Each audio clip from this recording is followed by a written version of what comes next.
All right. Hey, everyone. Welcome to another Will Witch RP Live Play TTRPG session.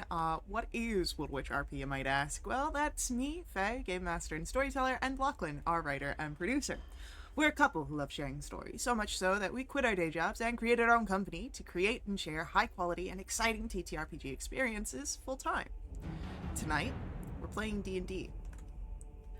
This feature, tonight's session features the Virtuous Fall, a campaign that spans across D&D's Baldur's Gate, Descent into Avernus, and Chains of Asmodeus, chronicling our hero's hellish epic. With us at the table, we do have several of the incredible players who've joined us on our grand endeavor. If you'd like to play alongside them, you're more than welcome to join us. You can ask in chat or hop over to our Discord where you can find out more information. But speaking of our awesome players, that means it's time for introductions. Like I said, I'm Faye, Game Master and Storyteller. With me is Sirenscape, who brings all of our background music and sound effects. It's a fantastic and affordable sound collection that you can find at Sirenscape.com.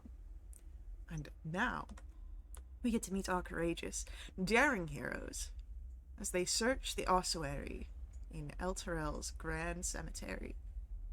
And we'll begin with an introduction for Haven. I am thoroughly distracted by German chocolate cake in chat. Yeah, me too. So we'll figure this out. I'm Frontboard and I'm playing Haven. He's an elf like you've rarely, if ever, seen before. He's taller than most and he's stronger than most, and he has light, subtly gray skin covered with runic tattoos and a chaotic mop of red hair and reddish orange eyes that appear to glow like embers. And um, so the quote is, "Contemplate life, death comes soon enough." At least that's what the mosaic in the meditation room they're in reads. Sounds like something a human would write, Haven mused to himself. Or was it? Up until now, while he trances, Haven's had visions of other people's lives and adventures. He just assumed that those were dreams. Dreams he could learn from, dreams nonetheless. But after his most recent trance, it gave him almost an real vision of his infant self, and he wondered if they're more than just dreams. Perhaps it was a true memory of his own life. Maybe his dreams were memories of other people's lives. And how would that be possible? Something to contemplate, indeed, unless death takes him first. Amazing. I love you, Lord. Next up for our introductions, let's learn about Saren. Hello, my name is Brent, and I'll be playing Saren Starseeker, an astral elf divine soul sorcerer who's found himself dropped into a second and more dangerous city here in El Terrell. He's still getting comfortable with his newfound magic powers, bit by bit. He's still determined to help the people here and find answers for what happened. This week's little fun tidbit is that even here, through the brief time he spent in the Hells, it's made Saren crave a simple comfort he lost when his parents disappeared from their spelljammer. His mother always had a simple yet perfect egg fried rice recipe that Saren could never replicate, no matter how hard he tried. He always overcooked the vegetables or didn't get the right expression from the aromatics, and he never really fully figured out before he ran out of chances with her. The stress he's experiencing now is just making him miss even a small comfort, such as a warm bowl of fried rice. Oh, amazing. Next up for our introductions, we've got Meliors. Hi, I'm Caitlin. I'm playing Melioras Drin. Mel is a beautifully dangerous drow bloomstalker ranger with snow white hair and steel gray skin. This week's fun fact about Mel. So, as much as Melioras and Alizaria are similar, Aliz very much takes after their mother, and Mel very much after their father. Her father's name is Luthien, and he's also a member of Bregendarth. A skilled swordsman, he rose through the ranks and became a prominent member of the mercenary group. He taught Mel all she knows about sword fighting, hunting, and tracking. Her techniques mirror his, and practicing the maneuvers and meditating on the movements is something that Mel does to feel close to him when they are apart. A few years ago, Luthien lost an arm in combat, and it was deemed too risky to have him continue to be in active service with Bregendarth. So he is now currently positioned full time in Menzoberranzan. As I mentioned previously, Mel's parents work to get non-cultist Drow out of the city and to a new life on the surface. He keeps an eye out for good candidates for Bregendarth and makes recommendations, but it's not as if you need to join the mercenary group in order to be smuggled out. Axel just wants relocated drow to remember who helped them when it counted. Oh. Amazing. And then, last but not least, we've got an introduction for Magda. Yeah, my lore is not that like complex and amazing. Hi, I'm Lillian, and I play Magda, who is a UNT pureblood cleric. Um, she is very young, just barely coming of age, so late teens. Um, and this week's fun fact is she had a pet snake named Wiggle. She's actually, as a UNT pureblood, able to speak with snakes. So they had lots and lots of amusing conversations. Although the Wiggles wasn't the smartest, so it was mostly one-sided conversations. But still, it was fun. Mm-hmm. Oh, Oh, no. and I think her favorite dessert is German chocolate cake. Yum.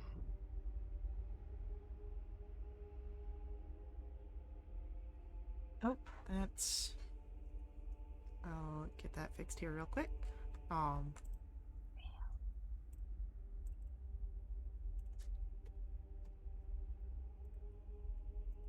Eastern Europe chocolate cake. Eastern Berliner chocolate cake. Well, Mother Gothel chocolate cake. I was about to say, Villanara is the whole world. So, everywhere's east when you think about it.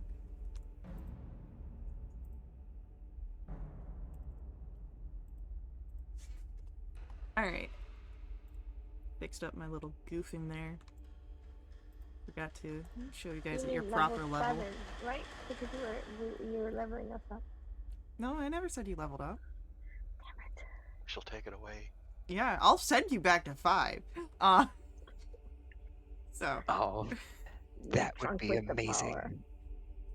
power. No, I would legit cry. as we are picking up in our session, you have been in Elturel. You've made it to the city, which means that you're above the Hells, as Elturel is being dragged into Avernus, the first of the 9 layers. There are all sorts of hazards that have been here. Devils. The ground shakes as the chains pull you closer to the hellscape below. Mummies have also been a problem. And you are hoping that you can find older Ravengard down here. You had found a set of trails, track marks of figures that had come before you. And now you stand in front of a door. And Melioras, I do believe you were trying to listen in before we ended our session. I don't remember if I heard anything or not, but I was doing that, yes.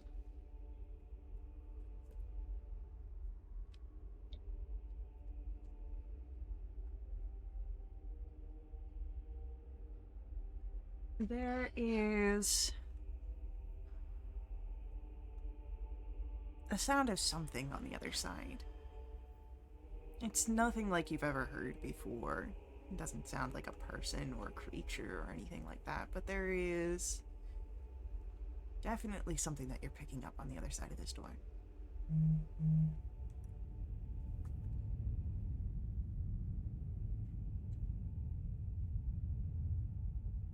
Does the door appear to be trapped in Would any you way? like to roll an investigation check here? Sure. Can I aid her 15. in any way? You can roll your own investigation. No, I'm sure she. I'm sure she's fine.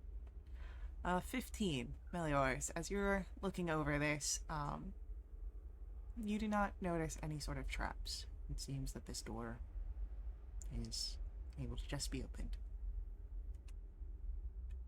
Okay. Can I like slowly crack it open just enough to get like an eyeball vision inside to see if I can get anything on what's making the noise? There is not quite anything that you see with this sliver of visual, but you begin to notice that there is this strange light that fills the area here. That purple energy that you had been noticing before seems very strong in this room. Uh, Mel, what do you think? Should we call the others over here? Mel nods. Okay.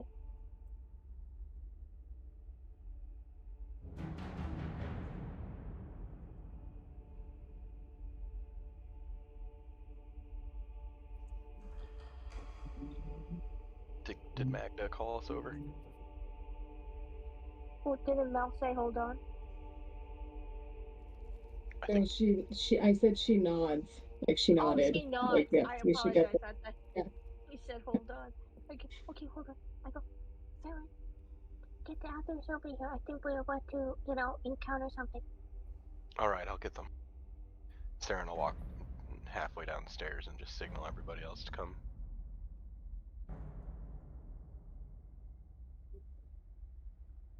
What's going on down there? I think Mel's found something. Okay. Saren will let the Mezzaloth just walk on by.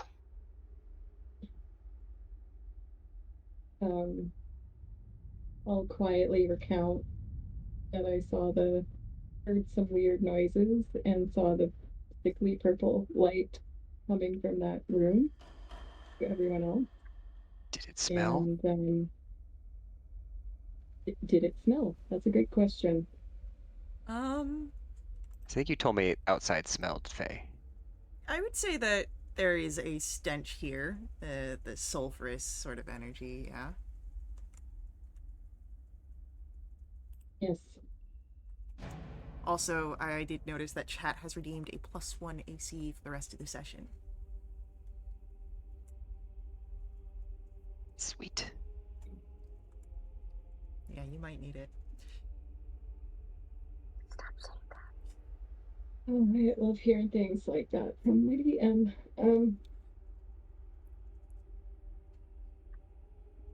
So, could the little insect dude, could he speak common last time? I don't remember. I know he understands infernal. I do not believe he knows common, but let me double check. He does not know common, but he does have telepathy, so, he can connect with someone who does not speak infernal that way. Okay.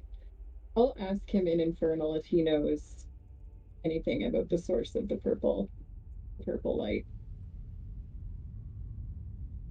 The demons come from it. That is what we are here to defeat. That's like a portal. Yes. Okay. Yeah, so guys, I think the purple light's a portal, and that's where all the demons are coming from. So says our new friend. So when we go in the door, we gotta be ready, I think. Okay. I'll make sure I have my longsword and my shield ready to go. Saren nods, longsword out. I think we can handle it. And I Kill demons, close portal. Okay. And I don't have that many spell slots. Nope, I don't cast anything. Okay.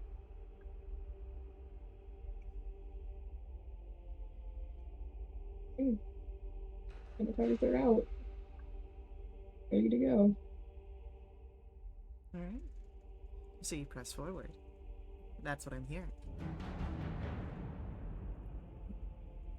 Yep. Alright, then.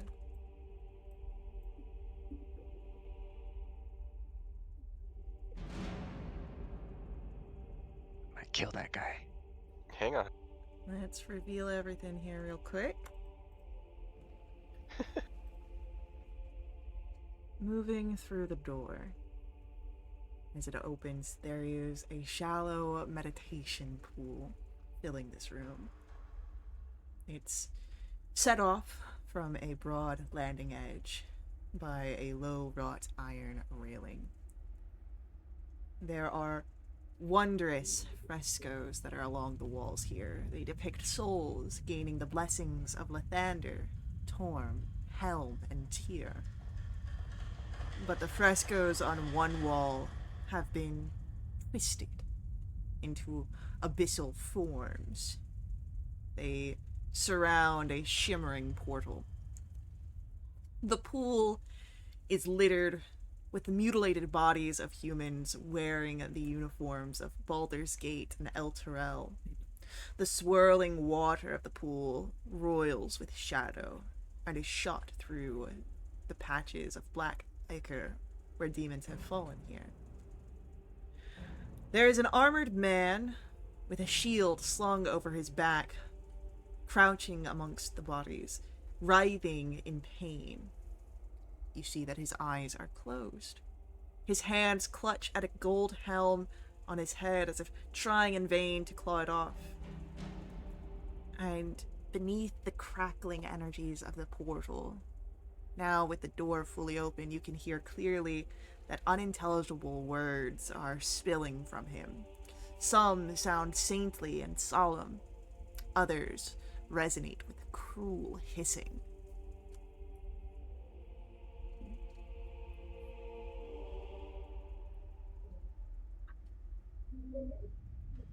He's gone mad. I think that's our guy, though. You gotta get that crown off his head.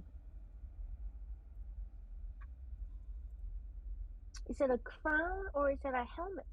Isn't the thing we're looking for a helmet? He was looking for the Helmet. helmet. No, it's a helm. Right, the helm. We need to get it off his head. The Need to helm of just Torm's sight. check something here real quick.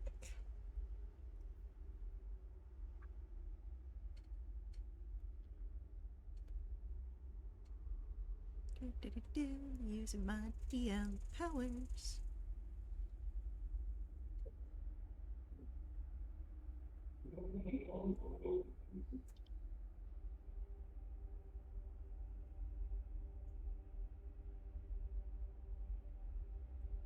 Alright, so Haven's going to notice some things here.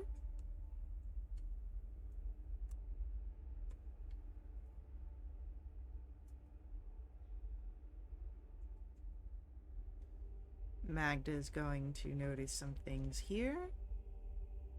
God damn it.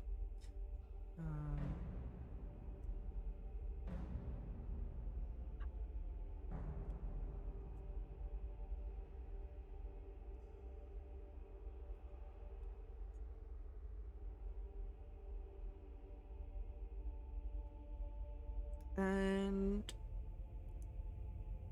Saren notices both things here.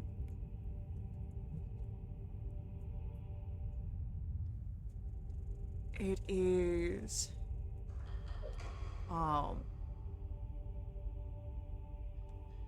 the words that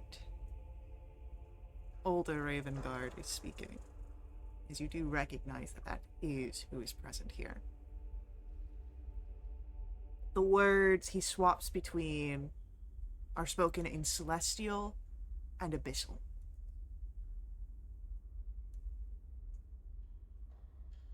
But before you can really make heads or tails of what is happening here, the portal on the eastern wall flares to life, and 3 wild-eyed minotaurs come crashing through. And as they do this, she's gonna Bam, bam, bam. We're gonna roll initiatives here as they're coming charging for you guys. Do they know how cool we are? Well, they might find out. Or they might take you down. We'll find out. Oh no. Why do I... Hey, Mel? Don't you have a thing where you can swap with initiative with someone?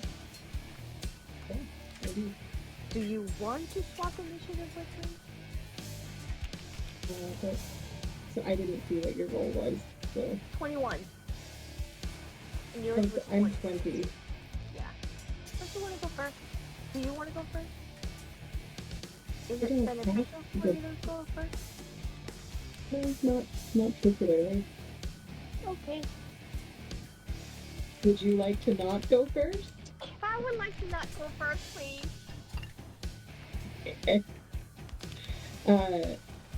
Wait. Above table talk. Are you a criminal? Oh, me? Yeah, because criminals get the alert fee, and that's what gave it to me. So you might have this as well. So both of us might be able to do this. Yeah,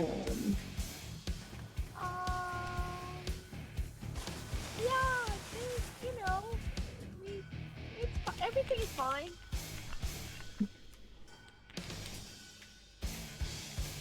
Magda might have grabbed a different origin fee. No, I have the same thing. Oh, you got the same thing? Yep. Alright. So... we've I got... don't know why, but I always thought, like, as a Clue Stalker or something, you got some special things that you go for. it's I only get on... special in the opening round of combat. Yeah, Okay. It's an assassin rogue that gets stuff for being high in initiative. Gotcha. Alright, so... did we decide that Magda and Mel are switching? Yeah? Alright, so it'll be Sure, you can Meliodas switch if you'd like. Thank you. and Magda. And this guy. Then Saren.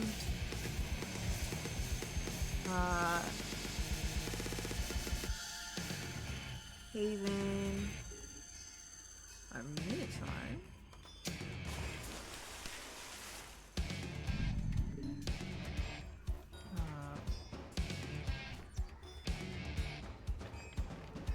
And then after that it will be the Mezzaloth.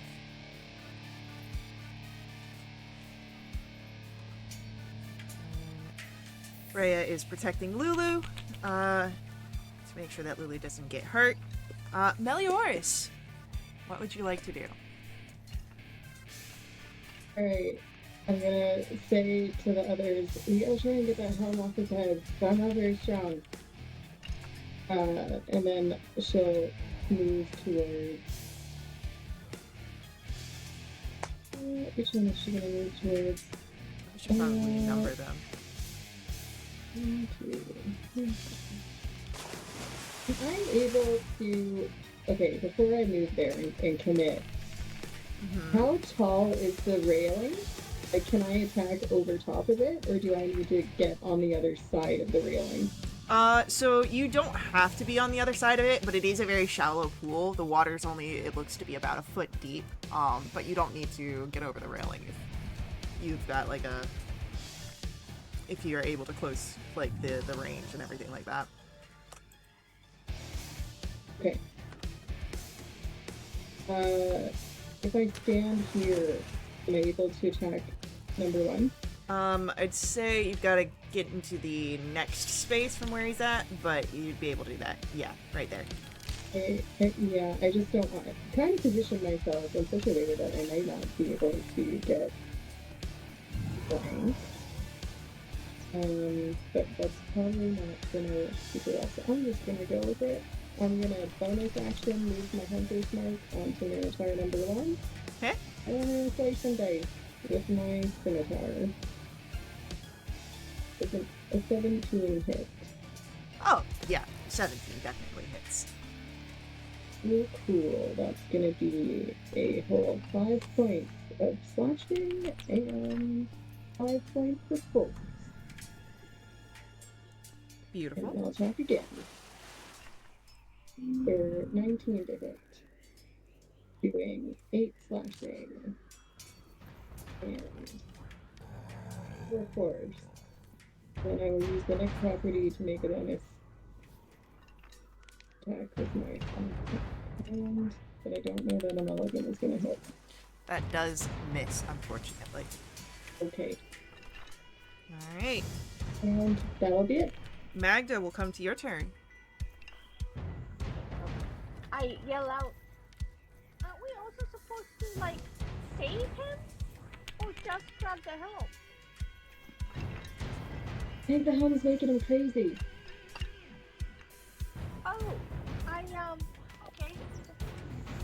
5, 10, 15, 20, 25.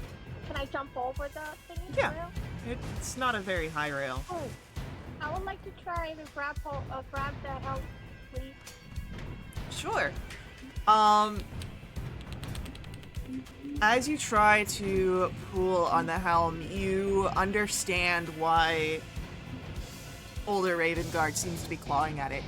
You cannot feel any release on this helm. It is held there by who knows what.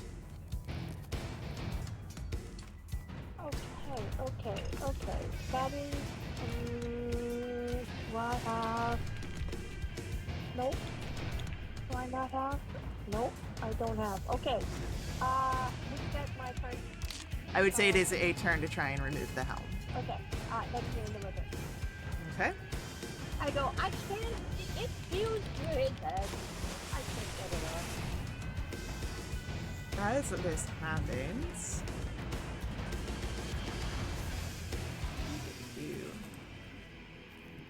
What's the next person going to do?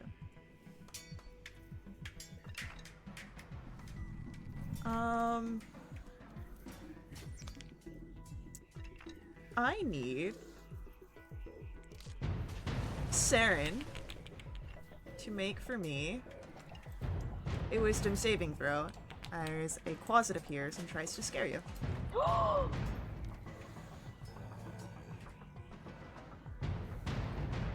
That's a 19, Faye. Oh, that's very good. You are not frightened by the closet. And then it is your turn, Saren. So Saren's kind of standing in the doorway, seeing the situation looks pretty serious. We see a guy that we're after. All these minotaurs show up. He's gonna kind of close his eyes for a second, and then when he opens them, they're just a deep glowing violet, and just a wave of energy gets released from Saren, and he's going to use his innate sorcery, and it's a full-on anime power-up. Hell yeah. So, that's the bonus action. And for his movement, he's going to walk kind of over where Magda is. He doesn't really care if that thing's going to do an opportunity attack. He can if it wants. Yeah, it's going to. Yeah, sure.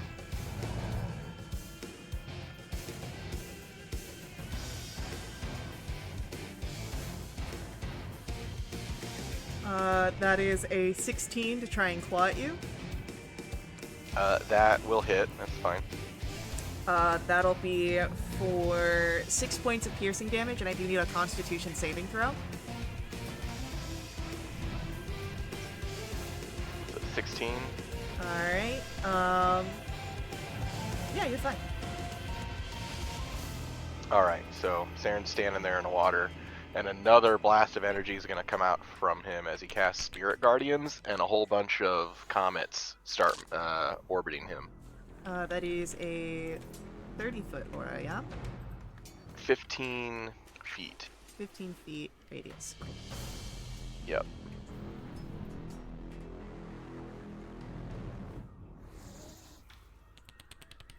$15 radius, huh?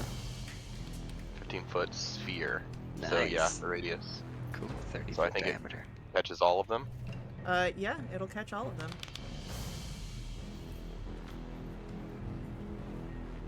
Alright. So that's going to be a wisdom Yes. save. Oh, it's wisdom save on their turn? It's a wisdom save. Cool. And that'll be when they start their turn. Yep. Anything else from Saren? That's it. It is Haven's turn. Excellent. Drinking a potion is an action, correct? I believe Not it a healing depends. Yeah, if it's not a healing potion, I believe it's still an action. All right. Hearing Mel saying that we've got to like get this helm off this guy's head, but she's not strong enough, Haven's gonna thrust his hand down into his pouch and bring out his potion of frost giant strength and just tilt that blue vial back, chug it out. I assume it's blue. I do believe it's blue, and that it has the toenail of a frost giant in there. Ew. I think you're right. Yeah, I do He, believe it. he chokes the whole thing down, Yeah. toenail and all. Oh, Don't think about it. Yeah. It's like shooting an oyster or something, just ask questions later. Right. And you'd see like he just like infuses with like this kind of bluish energy that almost like complements the orange color of his hair and his tattoos and stuff like that. And at the same time, he also just flares up into a complete fiery rage, and his head practically hits the ceiling as he grows to be like 10 feet tall. And so he's gonna rage and drink the potion at the same time. Hell yeah. Alright. So I guess I need my fire elemental. Let me find it. I got you. You got me. And then, I don't know if I can go through the zone of this closet. Unfortunately, no, because you can't move through enemies, but you can get up to him.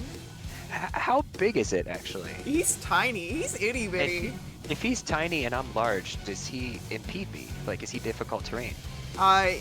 Because of the way the mechanics work, he still occupies and controls that 5-foot square. So Yeah, I thought you could move through opponents, but it was considered difficult terrain. might be something else, but you can Okay. move through your allies, easily. Okay. step over. Yeah. Could I jump over it? I How didn't much mean to do that movement have you used? I start with 40, and I think I was back in the doorway, so that's 5, 10. I use 15 to get up to it, so I have 25 left. Yeah? I'm sure that your jump with the potion of giant strength that you've got, your jump score is enough that you could jump over this guy. It'll provoke an 23. no, he's already used his reaction. It doesn't provoke an opportunity that he can It's take. also So Michael Jordan's number. It was meant to be. I like fly like Jordan over top of this guy. alright, yeah. Kind of just look at it like down and underneath my armpit as I go by. Kind of give it a wig. I'm like ducking at the same time so I don't hit my head on the ceiling. It's I like was gonna, full like- fold kind of Olympic jump. Yeah, like just crash down and do like that whole like ninja style landing right in front of this minotaur before I stand up and just stare it down in the eyes. I think Alright. that's all I can do because that's action, bonus action, and movement. That is action, bonus action, and movement. It is now our Minotaur's turn. All 3 of them. And they start their turn with wisdom saves. And since the innate sorcery is flowing, that's a +1 to the DC, so it's 16. Oh, I rolled the wrong number. Alright. That's a 6 on Minotaur 1. That's a 19 on Minotaur 2. And a 19 on Minotaur 3. Alright, the other 2 take half damage. First one takes full damage, Alright. which will be 9 whole radiant. Lovely. So, Minotaur 1 is just focusing on Mel right now and is going to bring his great axe down. He is going to go reckless here, giving him advantage. But attack rolls against him will be able to be made at advantage. That is an 18 to hit Mel. That will be for 23 points of slashing damage, Meliors. Am I able to take a reaction? As long as you've not used yours yet. I have not used mine, and I have one slot left. I would like to do enough cast Tiny Shield. Yeah. And I gotta read, because when you do it up past, something else happens. Increase the spell's effect by an additional D4. So, it's gonna be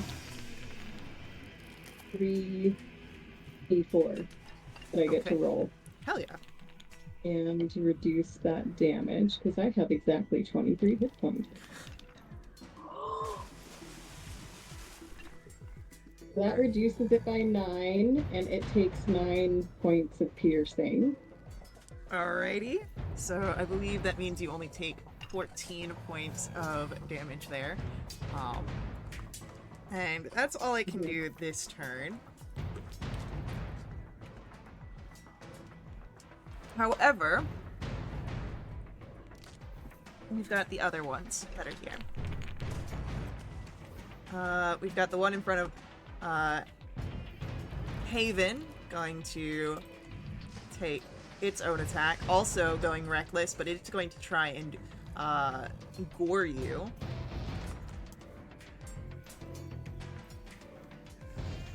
But a 12 misses, so you're fine. Yes. But Saren, the other Minotaur, is going to make its way towards you. And it also levels its head in front of you to try and gore you as it runs at you. I would say for Saren and Magda, so close to Ravengard here, the Minotaurs do not seem to pay him any mind. Like, he doesn't even appear to them or as a threat.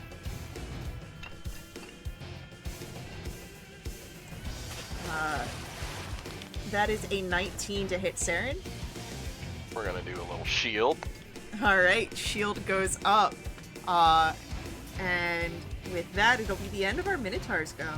Our Mezzaloth gets to go here. Also need to roll you a concentration check. Ooh, yes. You're good. Alright. I'm good.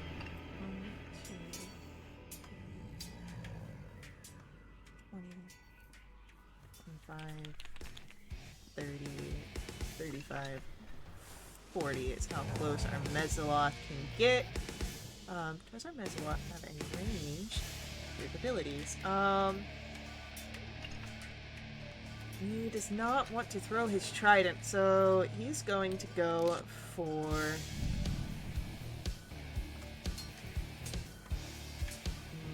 No, that's gonna hurt you guys. He's playing nice right now.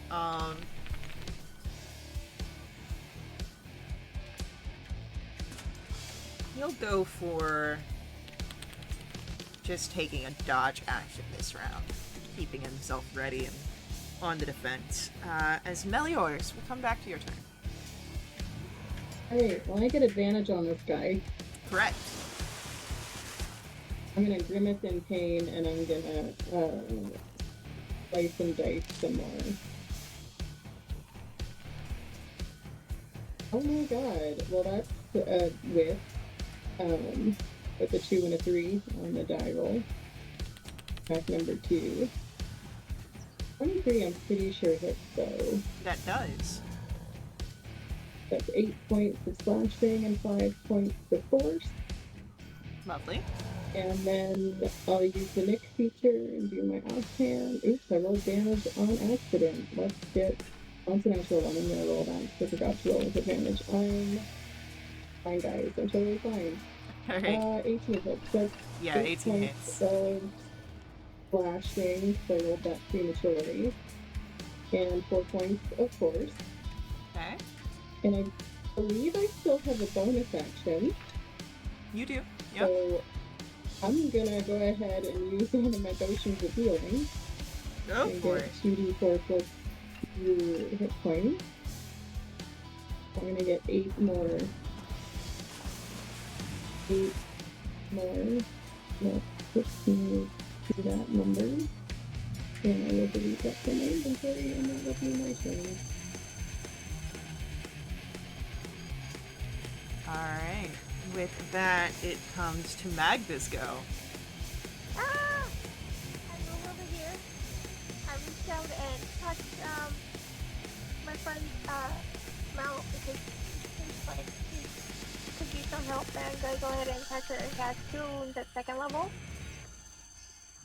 And you heal for fucking roll 19 HP. Oh wow. Thank you. Yep. And then as a hold on. I think that just is an action, so I just can't do it. Channel divinity to cast shield of faith or spiritual weapon. What is channel divinity? Oh, no, it doesn't say it has to be an action. I'd like to go ahead and use my workout blessing and use a channel divinity feature, my last one, and cast spiritual weapon right at.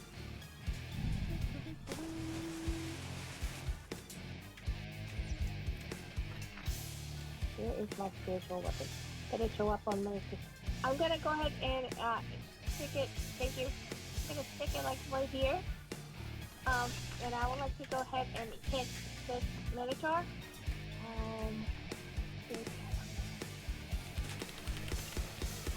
Come on, better try to hit.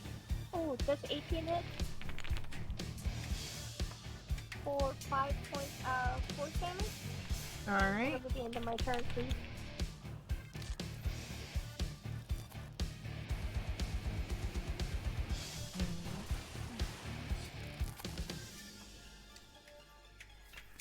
Alright.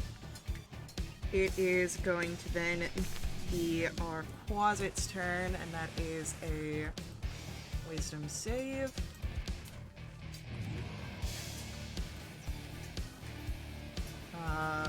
With an 11. That was 9 points of damage for the Spirit Guardians. Yep. Alright, Quasit takes 9.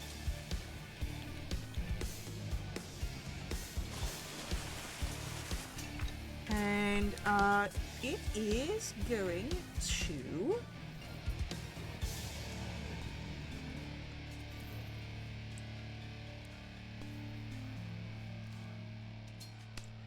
to transform. What? It gets smaller and becomes a toad. And is going to jump into the water. I feel like that's cheating. That's Oh, shovel. playing it smart. And Saren, it is your turn. Staring up at this Minotaur number 2 here. He's going to blink his eyes, and when he does, he reappears 10 feet behind him. Or behind where Saren was before.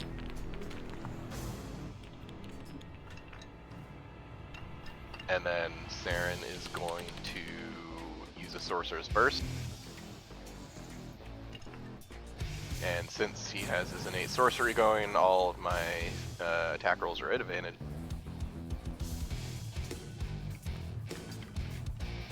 Is a 19 hit? 19 will hit.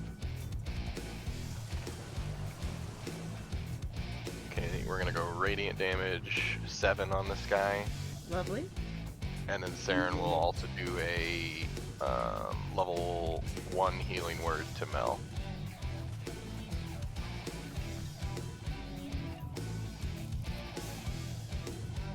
So that's 10 more healing for Mel.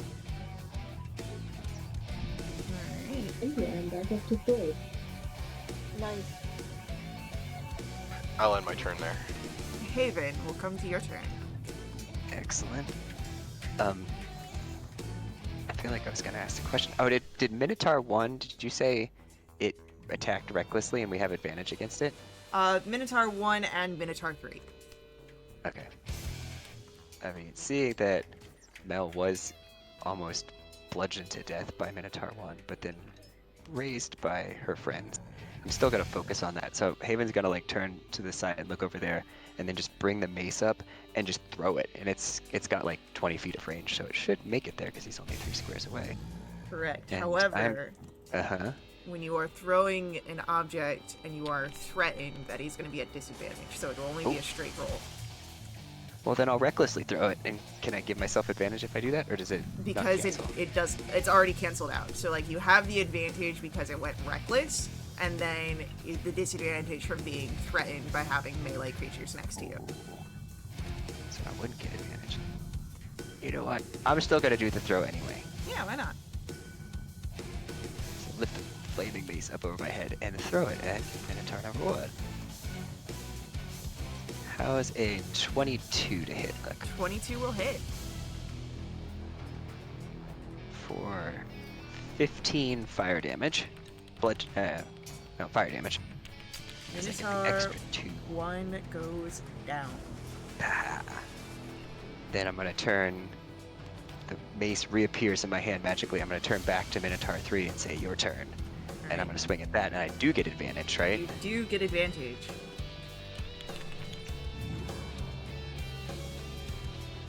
That's a 26 to hit. That will hit. That is 11 fire damage. And I don't think I have any good bonus actions. Just trying to see. I'm gonna risk the op attack and kind of intersperse or interject myself between Saren and Minotaur 2. Okay. That will provoke the op attack from 3, who is going to take it. Swinging that great axe down. With a 22 to hit That hits. for 14 slashing damage. Alright, that's halved since I'm raging. Okay. And Cool. with that, it is going to be the end of your turn, Haven, yeah? Yeah. It is our Minotaur's turn. We've got 2 Minotaurs here. Minotaur 2 is going to swing a great axe onto Haven with a 25 to hit Yep. for 23 points of slashing damage. So that's 11. And then Minotaur 3 is going to charge at the Mesola, which will provoke the attack of opportunity from Haven, Nice. if you would so like to use your reaction. Sure, why not? As he's coming by, I try and just smack him right in the face. Yeah, why not? Or maybe in the back of the head as he goes by. That's just a straight roll, no advantage, correct? Correct. 15 to hit 15 will hit. for 15 fire damage. Alrighty. And this guy is going to try and gore the Mesola.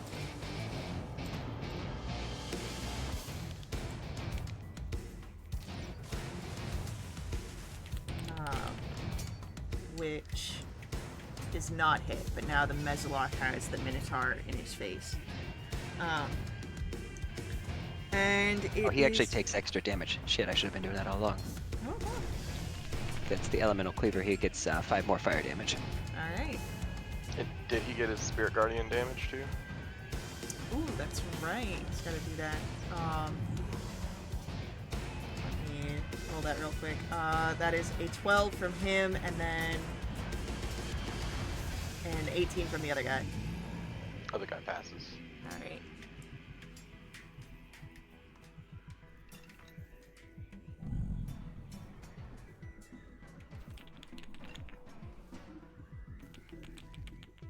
Alrighty.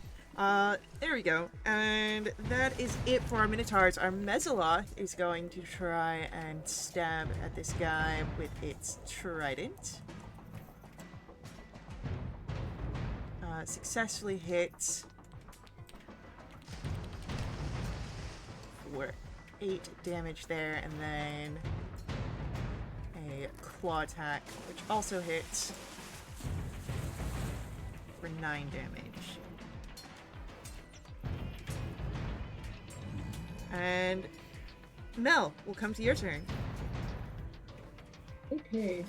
Well, can't see squares in the water, but I have 40 feet of movement, so I'm pretty sure I can move anywhere. Can I vault over the railing and move into a flank with Haven on Minotaur 2? Yep. Cool, I will do that, and then I'm gonna attack him a whole bunch. That's a natural 20! Hell yeah! I bonus action moved my hunter's mark. I will have mentioned. So that, what, 15 on the slashing? And then 12 on the force? Yep. Mm-hmm. Still standing? Still up. I will attack him again. Alright, and chat has redeemed a +1 to attacks for the rest of the session. Cool, that will be a 21 to hit. That'll hit. Doing 4 slashing and 3 force. And then I will do my neck attack, which I forgot to roll with advantage. That's an 18 to hit. And it's gonna do 7 slashing and 1 force. Alright. And that's movement, action, bonus action. That's it for Mel's turn. And we will pick up with Magda's turn after our upcoming ad break. So, hang out with us. Please let the ads run. They help us out a ton here at Little Witch RP. To directly support us, you can make donations at my Ko-fi. These donations help us out a ton. They help keep our games running. You can also unlock awesome perks for the entire community this way. Full list is on our Discord of what you can unlock, but it includes special companions, double treasure, and new quests. So, hang out with us, and we'll see you guys very soon.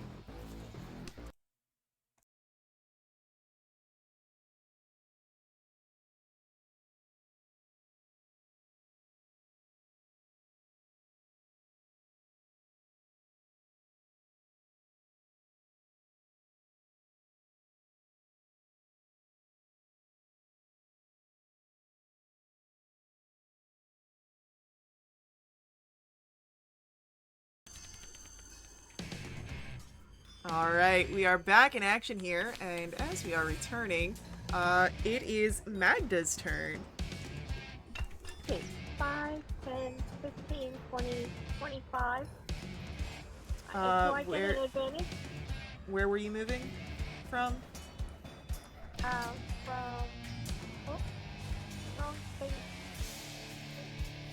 Hold on. Go ahead, I'll move it. You will be provoking attack of opportunity from Minotaur 2 if you do this. Hey! Look, you can move through. 15. God damn it. 5, 10, 15, 20, 25. Whatever. Fine. Hit me! It's going to try. Use that reaction. That's a 22. My AC is 34. That's a lie, and you know it. That's it. That's gonna be 17 points of slashing damage. I don't like that Minotaur. Gonna try to hit it. I get advantage, yeah? Against Minotaur 3? Against Minotaur. What number is that? I can't see. I don't have my glasses. Yeah, Minotaur 3. Oh, from the flank? Sure. Okay, thank you. That is. Oh, does 17 hit? Yeah, 17 will hit. Okay. That is 9 points of slashing damage. Sure. And my spiritual weapon, which is going to move. Come on, you son of a black. It's gonna move over here. Getting out of the way. And it's going to try to attack. Wiggle! 17 to hit. Yep. For a total of 5 points of force damage. And that is doing damage. Cool. The next in our turn order is our Quasit.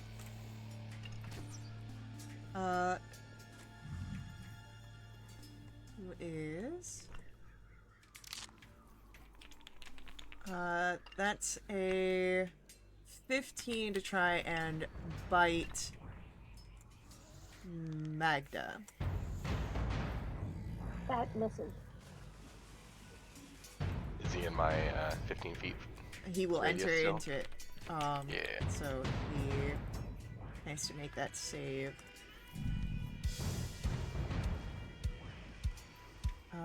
Which is a 10.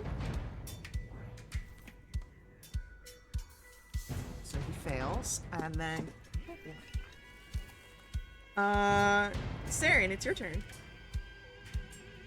Alright, I'm gonna use my True Strike on my longsword attack against this Minotaur, so it's still at advantage.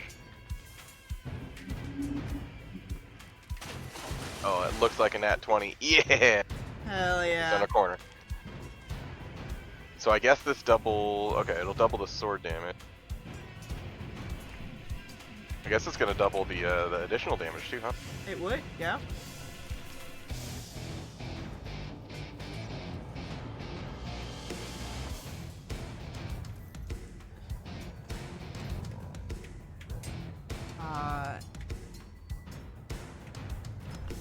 That is a dead Minotaur, is what that is.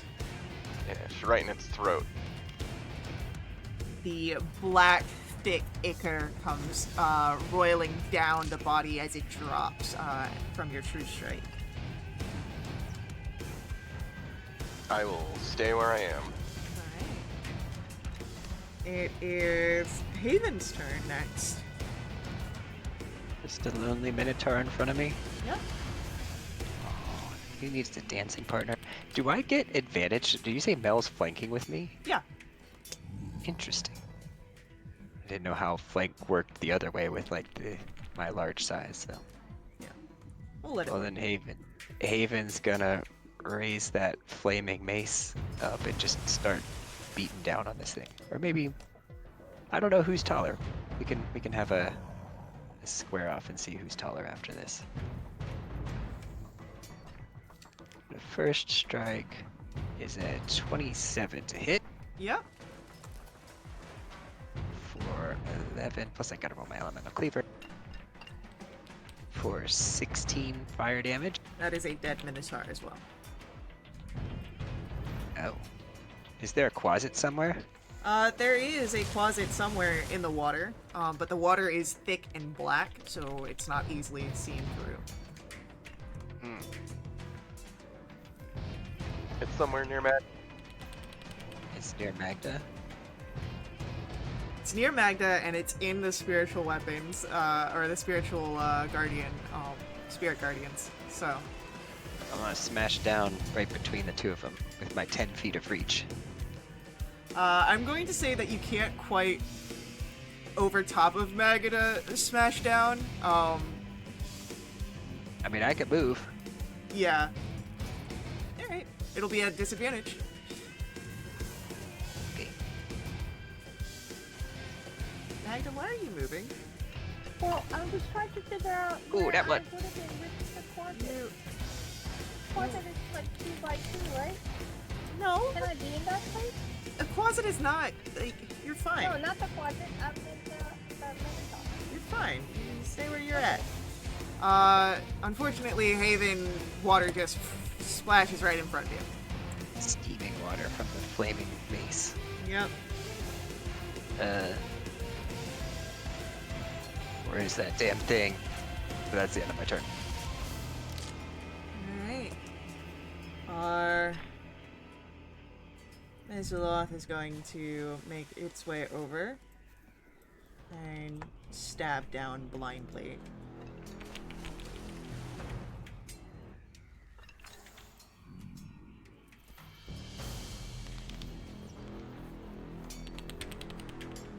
But does not hit, unfortunately. Melioris, it's your turn. Oh, I got a thing that can help with this. I'm trying to find this. Oops, what's happening right now? And this one. Why can't I draw? I'm trying to draw a square overlay. We could just do Maybe an it's not. actual square overlay. Which is what I'm trying to do, and it won't let me draw it. 20 feet? Yeah. There you go. It's 4 by 4. There we go. And oh, okay, now it puts one on there when I don't need it anymore. Thank you, Matt. Okay. It's gonna hit some of you guys. I apologize in advance. But I'm gonna put it here. And I cast Fairy Fire. Alright, let's... So my Hunter's Mark goes down, but I'm concentrating now on Fairy Fire, and it is a Dex 14. Yeah, let's see those dexterity saves. It's for all of us, yeah? Anyone that's in the purple. Okay.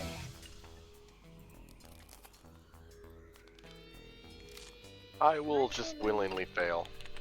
Yeah. There's a lot of sparkling light coming from Saren, even more than before. Yeah. What was your spell save DC? Mel? 14. 14? Unfortunately, our closet succeeds on the DC. God damn it. Okay, well, sorry guys. I immediately stopped concentrating so that it is not benefiting from my friends glowing. Alright. So it is gone now. Oops. So is Mel. No, Mel! Wow. What? That's an impressive I'm spell. tired. There we go. Y'all can't benefit from invisibility, but I can. Alright. As I just disappear. Magda, we come to your turn. I jump in. And then move over here. And I try to hit the closet. Okay. I can do it, Faye. It's disadvantage. I can do it.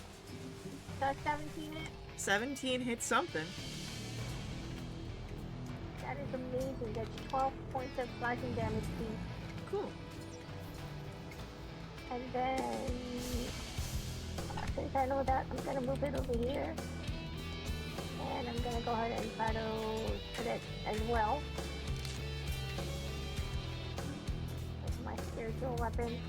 Wiggle! This is with an 8. And steady. And I hit something! A wiggle finish! That ended my turn. I'll say at this point, Closet is dead. area seems to lose some of its tension. You still have the portal open, and the figure of Older Ravengard muttering. He's not shifted in his crouched position here at all. almost as if he is unable to move. I want to ask the Mesoloth and Infernal, how do we close this portal?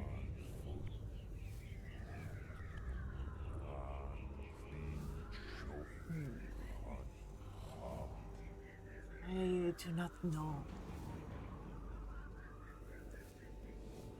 It is strange, the magic here. If anyone would like to roll an Arcana check.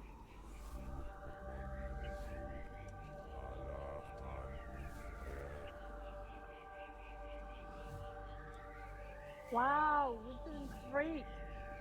Oh, Oh, There's definitely I can't some believe you failed that. There's definitely some sort of strange magic, but you're not quite able to make out anything at this current time. I wonder if Rhea knows. As you Or speak Lulu.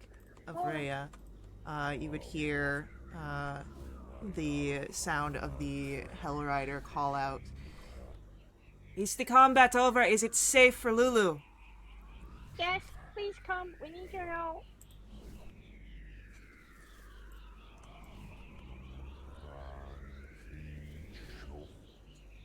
Two questions. First, do you know how to close that rack? I am no magician. I cannot close a portal, no. Oh, okay. And the second question is, do you know how to remove the helm from his head without removing his head at the same time? I can remove his head, probably. I would perhaps not try and hurt someone who is helping Elturel. Yes, that. Do you know how to remove the helm? I think it's making him crazy. Maybe if we remove the helm, that we can also, the word I'm looking for, close the rift. Were you not able to just take it off of him? I tried. Then I do not know how to take off a helm if you cannot just take it off. I don't have dispel magic. Saren, can you do Yes. something magic-y to get it off? No, I don't think there's anything I can do here. I will say, Saren, since you understand both languages here, go ahead and make for me... You can make for me a religion check, and I'll give you advantage on it for situational purposes. Peaceful. 11. There's some sort of psychic struggle, you believe, going on within Ravengard. Something between a higher entity and a demonic entity, but other than that, you're not really able to get much. I can hear both languages he's speaking in. I think there's a struggle within him. And maybe something good and maybe something evil. Do I have any good and evil magic? I will say that as Saren says that, if anyone else wants to roll a religion check, unfortunately you will not be at advantage, but you can roll this to see if you might be able to figure this out. It's the same as Saren. Oh, 16. Magda, Yeah. as you think about this and are watching what's happening here, as Saren starts to point out some things, you notice other... What has happened here is that by introducing the helm, the demonic power of the portal has somehow connected itself to the helm, anchored to the helm, and in a way to Ravengard. No simple spell can break whatever hold is here, but perhaps some stronger ritual might be able to free Ravengard and destroy this portal, allowing the power of Torm to sanctify this area once more. Oh, I think. Okay, so here's what I think it happened, and I go ahead and explain it in a very, very accurate and clear way. And go, I don't know what ritual it will be, but I think there's a ritual that can happen. Um, You just want me to pick him up and move him away from the portal? I can do that. well, portal is anchored to the helm, so I don't know if the portal will follow him or not. But can we try it out? Let's test out the theory. Yeah, if Magda says that, I'll try and pick Ravengard up and move him closer to the doorway to see what happens. Like, the portal's up north, right? The portal's on the eastern wall. Oh.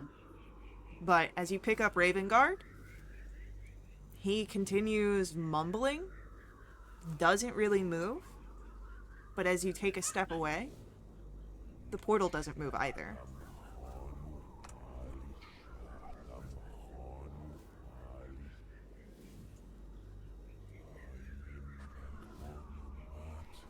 Move him some more. The portal stays in place. Ravengard doesn't change. Maybe we should just get him out of here. Yeah, let's do that. I'm not sure I know about any ritual magic that could help, but maybe we could find someone that does. Yeah, If you don't know, you Magda. should. No. Do I know what ritual? No, Yeah. you just know that a ritual might be able to help with this. It's not something that a simple spell can. Yep. Okay. Perhaps we take him back to High Hall. Maybe it's someone there. Yes. That sounds pretty good. It's safer than here. Yo. Okay. So. The innate magic around Saren will fade, and I don't know how long have we been down here, or in this fight, or since the fight. A few minutes, I'd say. We'll keep spirit gardens going just in case. Just in case, why not? Little comets floating around everybody. The Mezzaloth seems concerned here.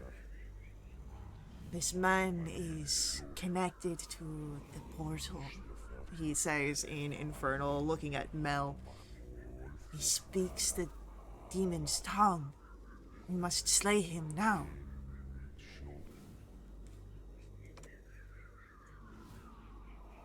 He's not in control of himself now. He's also speaking not in a demonic tongue. So there's an internal struggle happening. I don't think slaying him is the answer. We can fix this. Roll for me. He's a powerful ally. Roll for me a persuasion check. Oh no, you're good at this. Yes. I'm really not, but I rolled well. The Mezzaloth, still seeming wary and uncomfortable, will accept your words. At least for now.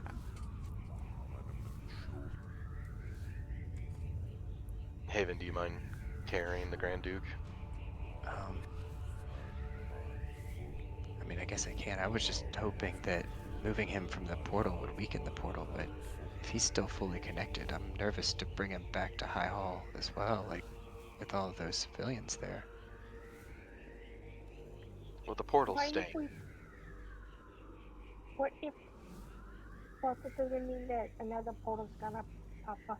What if we bring him to the cathedral and ask you remember the guy with the leader, spiritual leader down there? Maybe we can ask him to come up or ask him, I think we should get him out of here. She is located at High Hall. Yeah, we can ask her to come out and go, hey, or we can go down and ask her for, yeah, okay. I do believe that it is a risk, but no different than any other risk here. above Avernus. I think the safest place for the Grand Duke, especially in his unaware condition, would be High Hall. Yeah, we bring them to the where the stairs with the fist is. And then one of us go down and ask the person if they know what the ritual is. And I- then go from there. No? I think perhaps it'd be, Mhm. if it's more involved, to decide to bring him down there. Staying up in an area where there are no doors to protect us is welcoming danger. I mean, just we have to wait up there until we find out if there is a ceremony that they know of, right? I'm thinking that we just go down to the catacombs and we figure things out there. So that way it is. Oh, I am picking up what you're putting down. Okay, we should do that. We are gonna have to be prepared to talk our way out of this location because our little buddy here, super intent on killing Raven Guard. I convinced him not to, but the guy upstairs that wrote that lovely journal that we found Right. he's gonna need some convincing in order to allow us to leave with the source of what's causing these demon portals because I imagine he's probably gonna wanna so I Well, we can can try and tell do talk. as him. well. Yeah, and we can tell him, here, we're getting him out of your area, your home, right? I'm also Yeah, slightly concerned why those skeletal minotaurs that we found upstairs weren't bothering him. Also, all the countless undead that were around seems uncomfortable for him to be staying here. Oh, yeah. maybe they were his guardians. Perhaps, but what's stopping him from turning them loose on the city?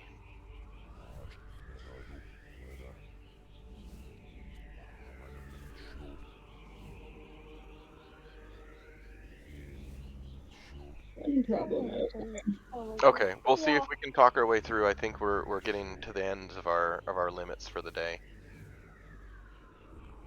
And but still be prepared, like Mel said. I think that's a good plan. Yep. All right. They're your people. If they all die, it's on your hands. I'll carry him where you want me to take him. All right, great. As long as I walk out of this alive. So, you are able to leave the ossuary, make your way out the way you came. Though, when you get to the floor above, Gideon is, in fact, there. And we'll put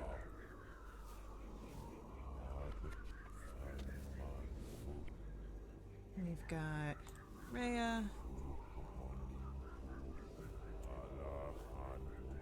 So many tokens.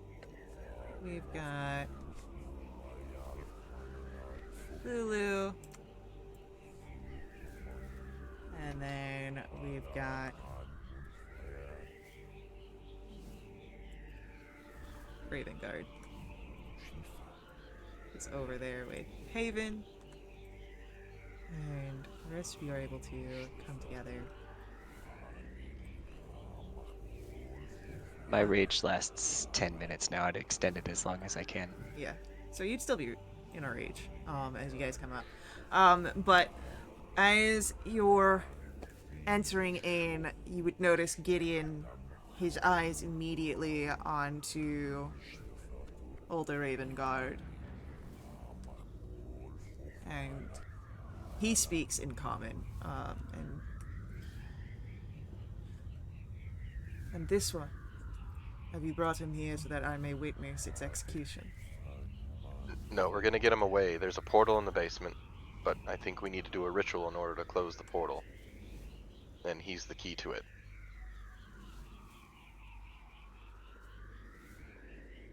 roll a persuasion.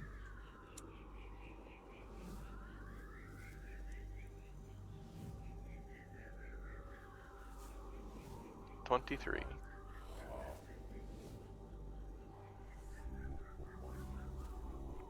And I will not allow you to tarry.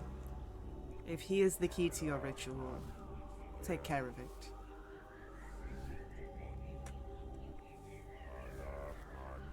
All right. Gideon seems Are to are let you you gonna live. stay here? I have no reason to go anywhere else. There is work to be done here. What sort of work? An army needs to be made to fight against the demon horde until the portal is closed. But then once we reach Avernus, there will still be demons running amok. An army only to fight demons, Demons are the enemy. and not, the living. If they do not understand what their purpose is and what they must fight for, then they will be handled. All right, everybody fight the demons. Okay, cool. Saren's just gonna back through slowly through the curtains and just gesture for everyone to come with. Yeah. Out the front door. I will bring up the rear and just be alert to any shenanigans. Alright.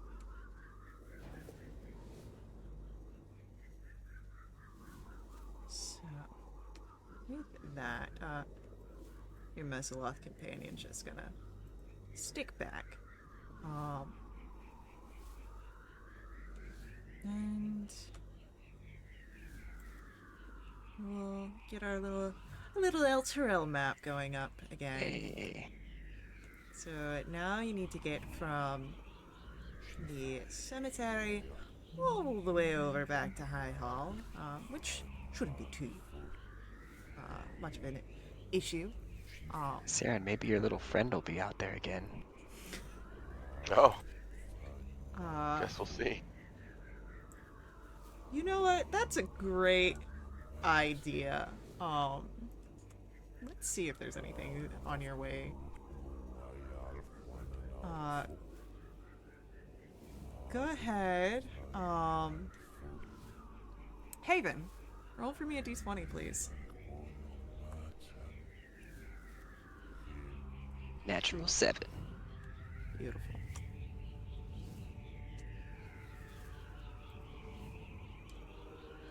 As you are making your way through the streets in the direction of High Hall, you would notice a group of 4 figures. They are cloaked as they sneak through one of the alleys and into a residence here that you pass by. They do seem to be moving in a way that they are trying not to be seen.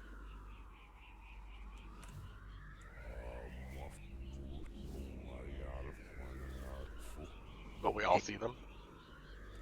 Yeah?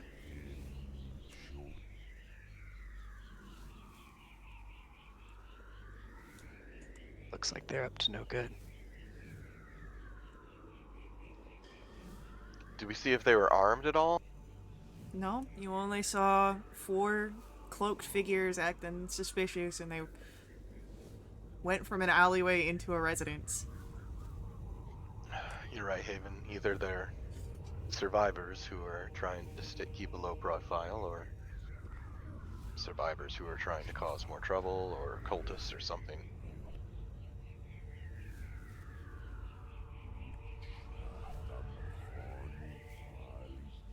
I don't want to sneak after them. What was that? I kind of want to sneak after them and just see if I can tell who they are. Okay. Does it appear that there's windows on the residence? Before you move on, I touch your arm and cast guidance on you, so you get a D4 on your stealth. Oh, thank you. Yeah. I just, if there's a window for me to peer in, I just want to speak up and see if I can get a read on the situation. Yeah, go ahead.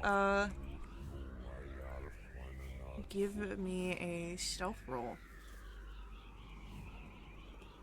You can add a d4 to that. Oh man, that was. It looked like it landed on a 20, but it did not. That's a Hate when that 15. happens. 15.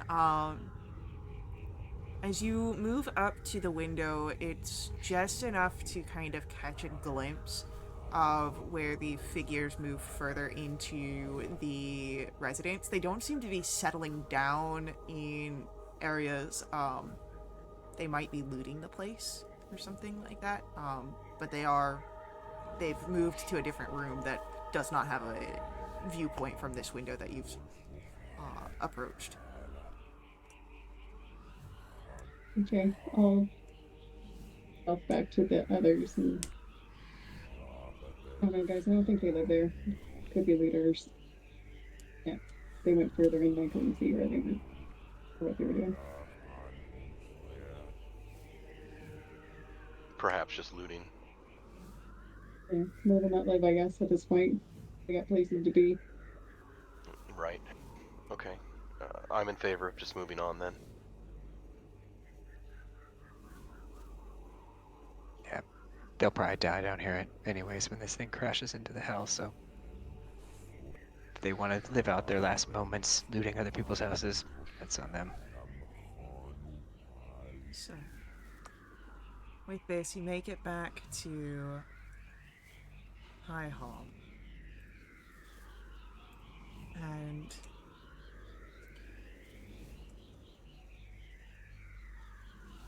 there is, again, the travel back does not,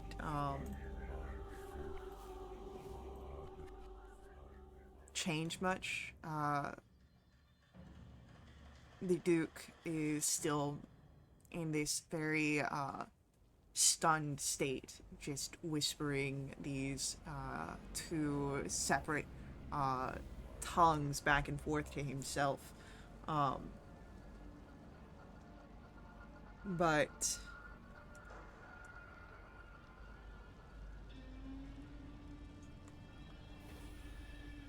what would you do as you return I'm to assuming High my rage has long since expired. Hall? I would say at this point. 10 minutes. Yeah. What about my potion? I think it lasts an hour. The potion's still going, I'd say. Nice.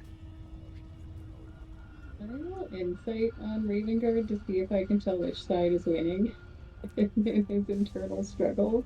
Yeah, I'd say either insight or religion here.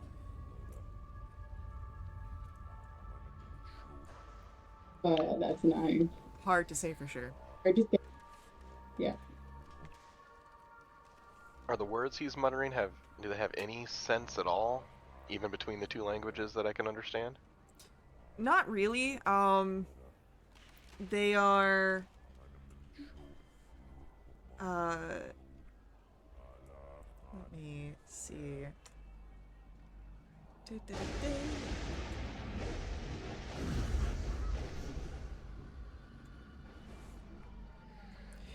Yeah, no, it's a lot of words that you understand but make no sense. Blood, sword, demon. Like, there's ways that you can interpret them, but the way that he's speaking does not make any sort of clear or coherent meaning. All right. I won't mention anything. Okay. Getting tired of this guy just muttering in my ear. I can't decide if I like that I can understand half of what he says, or wish it just was all gibberish?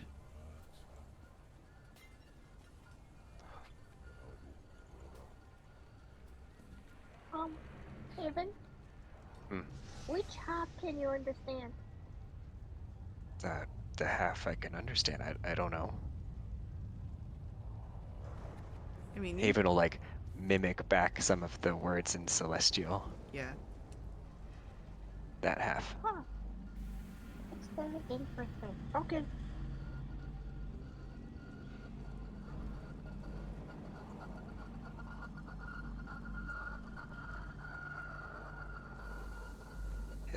Haven will look at Magda and say in Celestial, "Can you understand what I'm saying?"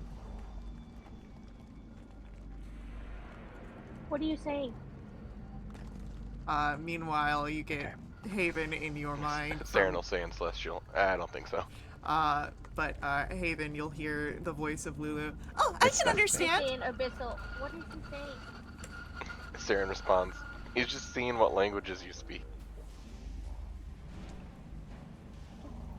Mel is just gonna start talking to herself in Undercommon because I guess that's just what we're doing now. Speaking in languages no one else can understand. I start talking in parcel. But Saren's just kind of looking around at everybody. Are we good? Everyone okay? Rhea, Can Magda actually speak parcel tongue? She can do speak with animals, but only with snakes. Hell yeah. Rhea in common. Yes, you all know words. Let's continue moving. Let's just get this guy back. Or, I say back. Wherever he needs to be. So, Tired of his weight. you already know the Where mechanism. are we exactly, Faye, right now? High Hall. You've returned to the High Hall? Yeah, the High Hall Cathedral. The catacombs are where all the survivors are. So,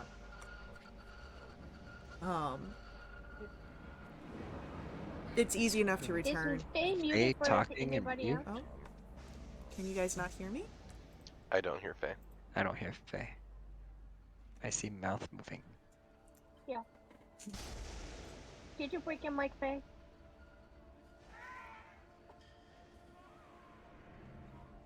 Yep, can't hear ya. All right, we're gonna have a quick break here while I do some tech issues.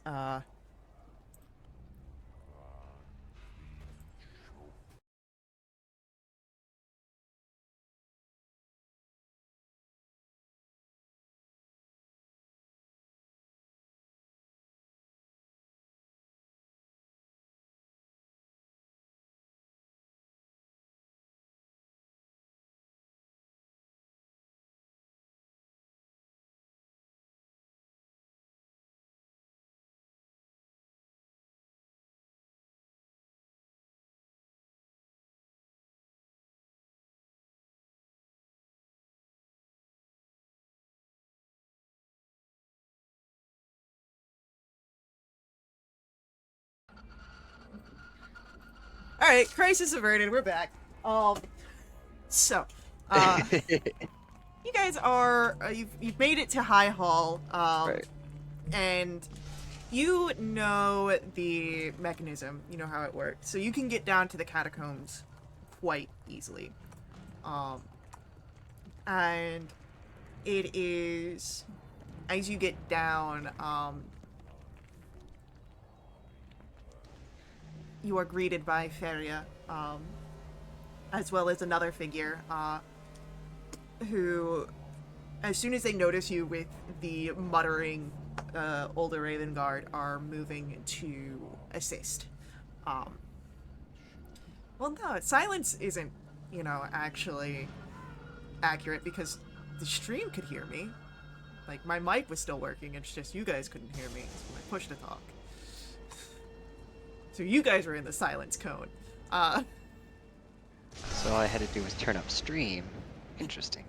If you turned up stream, you would have been able to hear me. Wait, With a delay. yeah. Oh. But, they'll begin to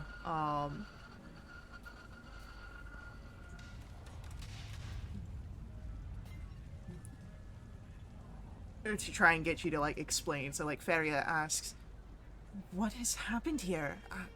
What's... This is not the state that he left in. We're not sure. He put this helm on, and this is the state we found him in, surrounded by the bodies of the men he probably left with, and outside of a demonic portal. So we brought him here. Haven's got to put the body down, not terribly gently, but not just totally dropping it. The other figure here, this druidic figure, is going to, even if you don't gentle it, will gentle it for you.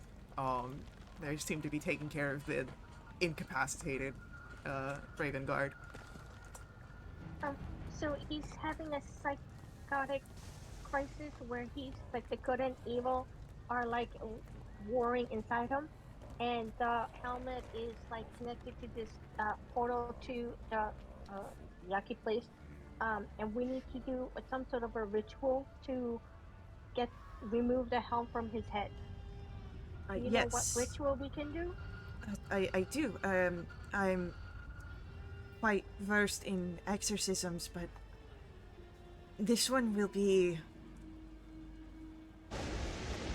We will need quite a bit. There is a altar above, and it has been desecrated, but if we can cleanse it, the ritual will be able to be performed there. And then there's a prayer that can be breaking the evil of Grand Duke Older Ravengard's mind. It is the only prayer that I think can work in this situation. But that's not all we will need. There's a symbol, one of courage and self-sacrifice to empower this ritual. Perhaps the sword of the unknown hero. Oh, yeah, we know where that is. So, if you can clear the altar of Torm, perhaps use some of the holy water upon it, and bring the great sword. We can get Older up there and rid this evil from his mind. Wait, where can we find holy water? The fonts down here are filled with holy water, where all the people were surrounded. Okay, so we got the holy water, and the great sword was just around the corner, so we can go around the corner and grab the sword, right? Yeah. Okay. Should we split up? Like, two of you guys go get the sword, and the rest of us will go upstairs and do some cleansing.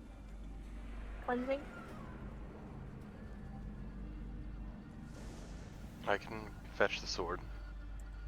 I'll go with Saren. Okay. Yeah, because I don't know, Saren, if we can lift it up. Just a second. Okay, Did you see him with that sword earlier? He killed that Minotaur. Just get a thumbs up from Saren. Oh, I thought. Okay, that's amazing. Okay, let's go. Alright, people, let's go upstairs and do some cleansing. And I grab some holy water. And then start climbing up the stairs. I guess I'll do the same.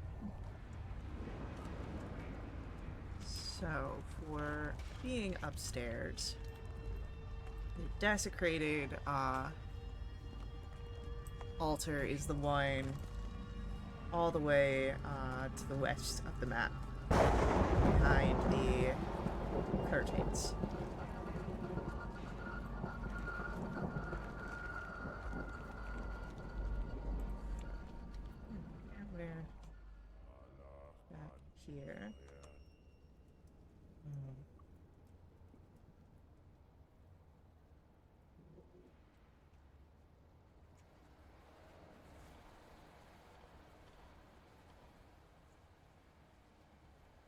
So. I got my notes. Alright.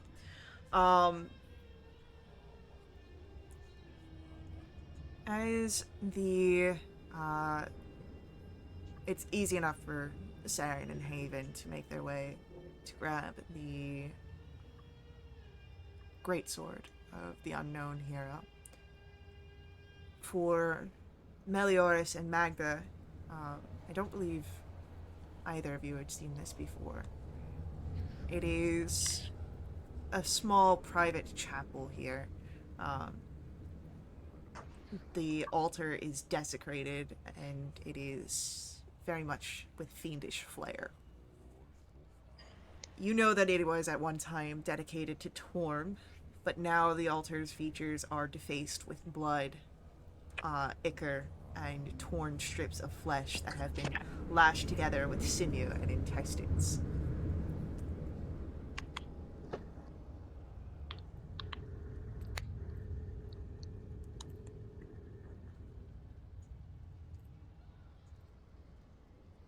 Then I start removing the sinew and the yucky things first.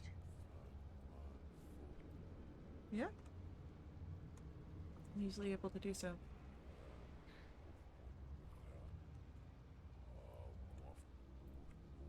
And so you're able to clean off the altar, but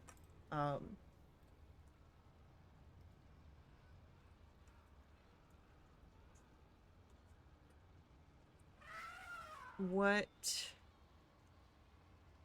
it's not quite enough to restore its consecrations. What else would you like to do? Okay, as I remove the sinew and then like have my holy water with me, I go. How much holy water? So I emptied out my water skin and filled it up with holy water. So I got a water skin full. Is it what, 2 gallons? Gallon? Let me check something here real quick. Okay.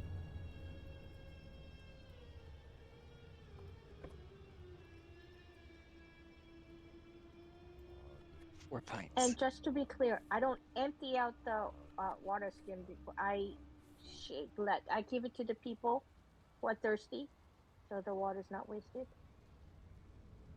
And then I fill it with the holy water. Okay.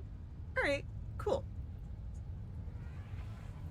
How much of your holy water in your water skin are you going to use here? Oh, I used the whole thing. Okay. Emptying the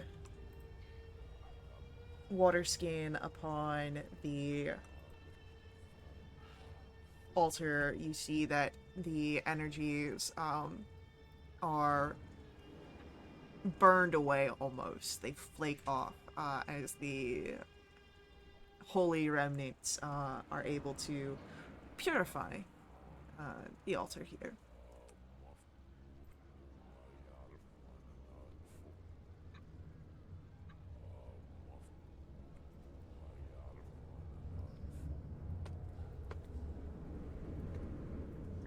I apologize. I have to switch out my ear pods. What did you say, Faye?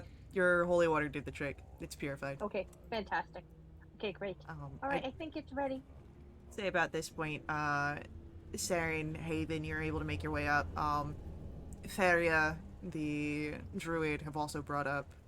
Feria and the druid has also brought up Older Ravengard. Rhea's overlooking this. Lulu's also here. She doesn't want to be too far from her friends. So you're all present in the altar now. And as Feria comes up, you would notice that she is a bit... She's a bit nervous.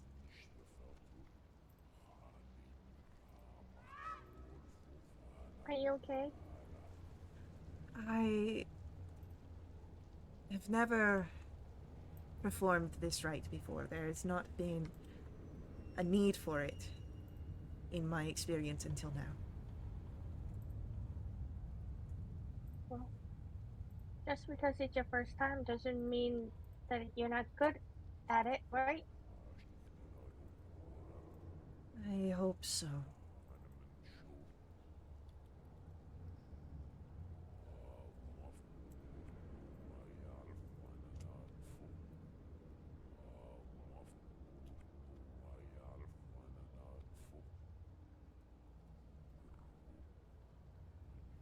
Well, we'll protect you if anything tries to come through the cathedral at all. That is also something to worry about. Yes.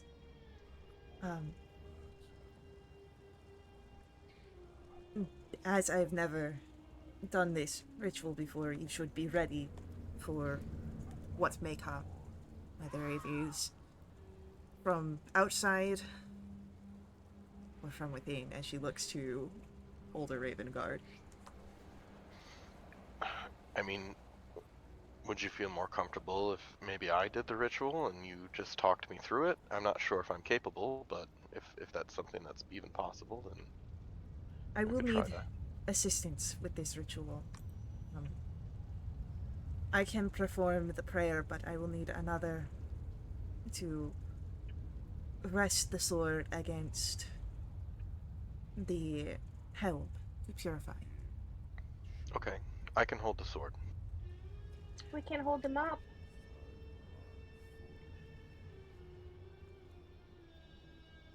Well, so Older's fine, like he's just crouching down, so he's not unstable or anything like that. It's just for the ritual, the sword has to be pressed against the helm. Okay. I So, just stand near him just to look pretty. but we will pick up with our ritual, our prayer here, after upcoming ad break. So, hang out. We'll be right back to continue along with our story. Before we head out, I do ask that you let the ads run. They help us out a ton here at Will to Witch RP. They help keep our games affordable. To directly support us, you can make donations at my Ko-fi. These donations really help keep our games going, but you can unlock awesome, cool perks through these as well. Perks include special companions, double treasure, and even double XP. We've got a full list on our Discord. Check us out there, and we'll see you guys very soon.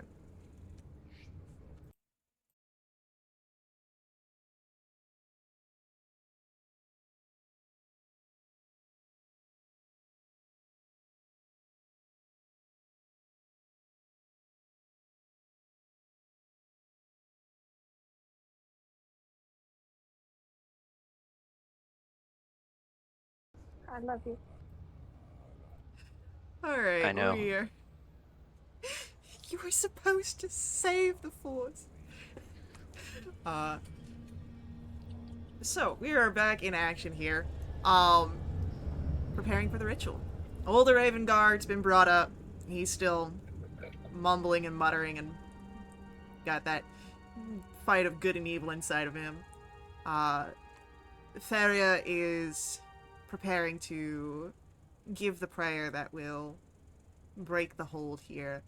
Saren has volunteered to hold the sword of the unknown hero. Yeah, what could go wrong? What could go wrong?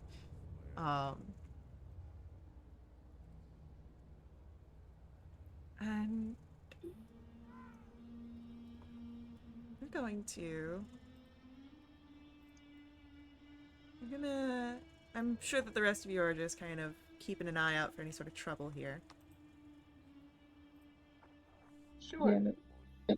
Mel is on guard, but she's not a super devout person, but she does say like a silent prayer to Elistray, like hoping for a positive outcome, like before this goes down.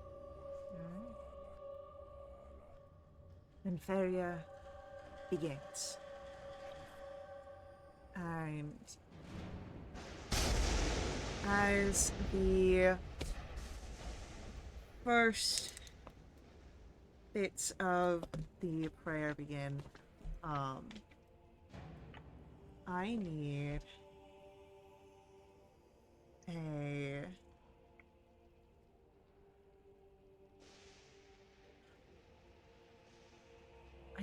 Constitution saving throw from Sarah. Oh. How do we feel about 14? 14. There is a magic here that begins to stir and awaken. You can feel it pulsing through the words that Faria speaks and channeling through your hold of the unknown hero's sword to the helm of Torm's sight. But so far you are able to maintain your control over this magic. Nothing happens. Faria continues the incantations. And I will ask for another Constitution saving throw from Sarah. How about a 24? Heck 24, yeah. that's great. However, 2 wisps of energy begin to seep out of the helm. They seem malicious, as immediately they make their attempts to go towards Saren and towards Faria. I'm going to ask for initiative rolls here, real quick. But I was doing so well. So, I'm distracted. With it being Thanksgiving, what kind of, I don't know where the G went in that word, but it's gone. What came out of the helmet? wisps of energy. Just wisps of energy. Okay. And then let's see where everyone lines up here. Faria is going to act on initiative 20, losing out any ties. I think I deleted the acolyte on accident. Gosh dang it.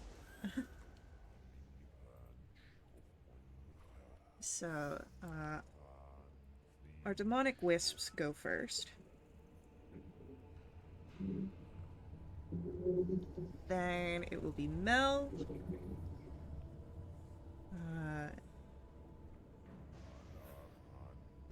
Have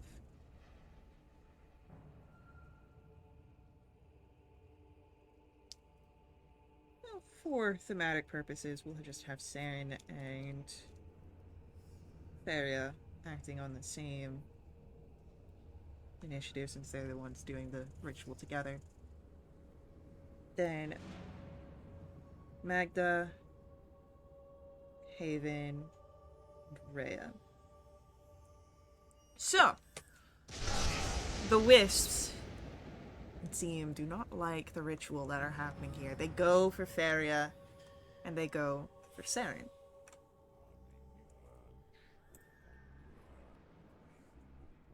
Saren, that is a 23 to try and hit you. Yeah. That will be for 7 points of lightning damage. Hey, you know what we should have done? Right? Yeah, well. Here we are. It is going to be an 8 to hit Faria, which I don't believe will hit. Hopefully not. I Guess got it. they're rolling with like a, 6 dexterity? Well, I mean, like, even commoners are, only an AC. The only ones that I know that have, like, super low AC are oozes. I thought you were going to say babies. Those two! Dang. It's just got dark. Yeah, no, an 8 misses. Gets very close, but an 8 misses. Mel! It's your turn. Demonic wisps. What do you want to do? Where are they? One's in front of Saren, one's in front of Faria. Let me actually align this up in a way that So Saren's there. Feria would be here. Yeah, that'd be about accurate. Okay, so like is one to the right of Saren? No, the way that these are is that they're able to fly and move up, so like they're just trying to get into like the faces of the people that are performing the ritual. So one would be... I'm just trying to figure out where to stand so that I can strike at the one on Saren. Anywhere on that line that's next to Older and Saren, you'd be able to stand and strike at this thing. Like here. Yeah. Okay, I'm gonna use a charge of my Hunter's Mark. Okay. With my bonus action, and I'm gonna Hunter's Mark the Demonic Wisp. And then I'm gonna hit it with my scimitar, hopefully. That's a 26 to hit. Yeah, that'll hit. For 6 points of slashing and 6 points of force.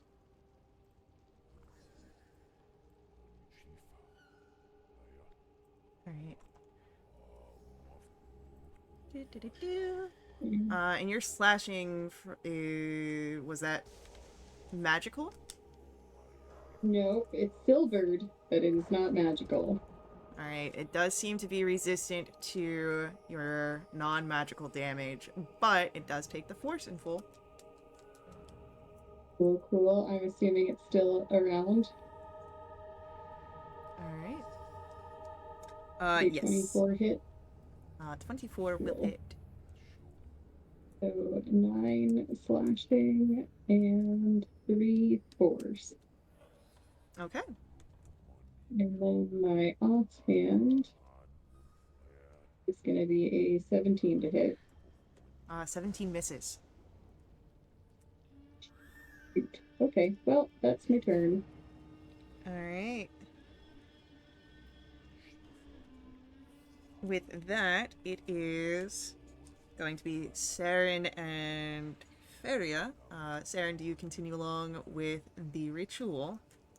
Yeah, is that just my action? So yeah, you'll be devoting your action to that. But at the end of your turn, it'll be another con save. Okay. That's a 2. Alright, that is... Hang on. Oh, There might be something I can do. One sec. heck yeah, let's see it. I have to read.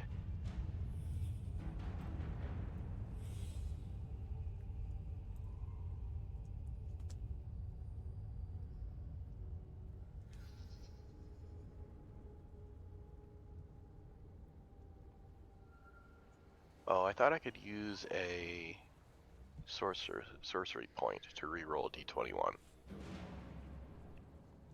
Yeah, I thought you could do that. You Was should, it I old? think.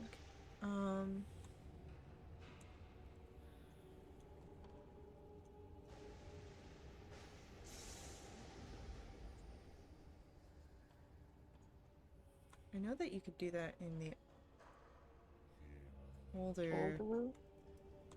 thing, so that might be... No, I don't see it. All good. Yeah. Magical guidance? It was an optional feature. That's it. So, alright. Then that is unfortunately a failed save, which means that you are looking at 10 points of force damage. Thank you. As the energies reverberate through you. How is Saren looking? I assume with this as eyes. I'm out, Intently. thanks. He's looking very concentrated. But it is Magda's turn next. What does Magda want to do?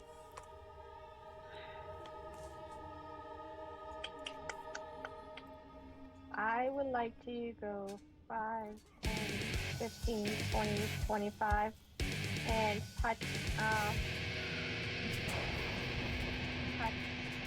my friend and cast Cure Wounds at first level. So I don't want him to lose whatever, that's 9 points of healing. Alright. That'll be the end of my turn. Saren gets 10. 9 points of healing. 9, got it. Alright. With that, Haven, it's your turn. Okay. If I move to the left of Melioras, can I hit the wisp that's on Saren? Yeah, anywhere along that line, where both Older and Saren are, can hit the And then, demonic like, I wisp. guess similarly, just to the south of Faria would be kind of the same thing. Yep. I feel like we need to focus on one, take it down rather than split our efforts. See, I think I can make it there with 40 feet of movement. Yeah. Easy peasy. Haven will draw out the mace and swat around in the air at this wispy wisp. Is my potion of giant strength still active? It lasts an hour? Yes. I'd say you've got a few minutes still left on it, yeah. Alright, I'm feeling extra saucy then. Let's reckless attack it, why not? Why not?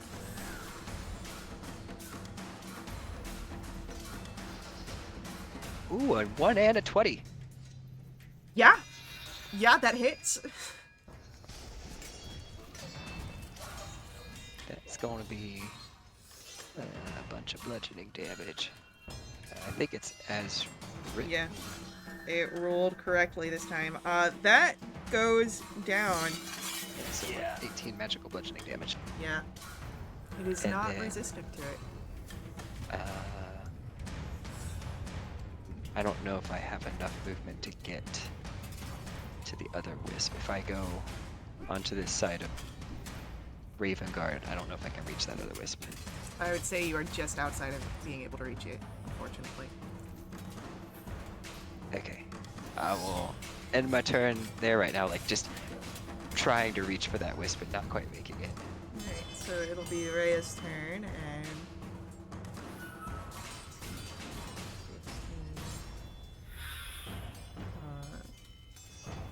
Rhea is gonna hold over here near Lulu, because she can't close distance.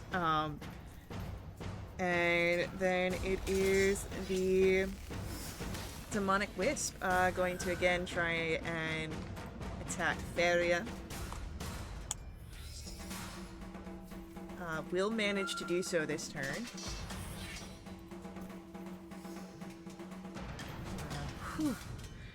Fairy's not looking too hot. No, it's your turn. Okay.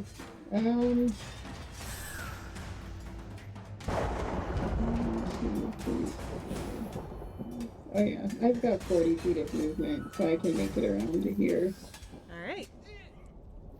Bonus action to move my hunter's mark to the remaining demonic wisp. And then place and dice. That is going to be a 21 to hit. Yep. Oh, unfortunate damage. That's 4 slashing and 5 force. And then we've got a 23 to hit, doing 8 slashing and 6 force. And then my offhand is a 21 to hit, doing 5 slashing and 5 force. And that is this demonic wisp down as well. Meaning that your threat, at least for now, is past. And Faria and Saren once more can continue on this prayer. May I cast the Cure Wounds at first level to Faria? Sure. Saren, if you could, please roll for me a con save. Haven's gonna move back out of the way of all this in case something bigger and nastier comes out. Alright. Once 19. again, Haven, you are able to maintain control over the magics here. It's 13 points of healing. Alright. She is unable to quite acknowledge you, focusing on the prayer here, but she does look better. The wound's healing. Saren, one more con save, please. That's a 10, but I am going to do a thing.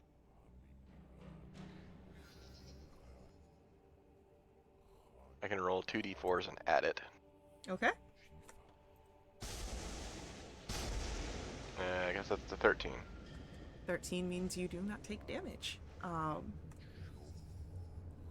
And it's after this final reverberation that the ritual seems to complete. Ravengard comes to his senses. And with that, he can remove the helm.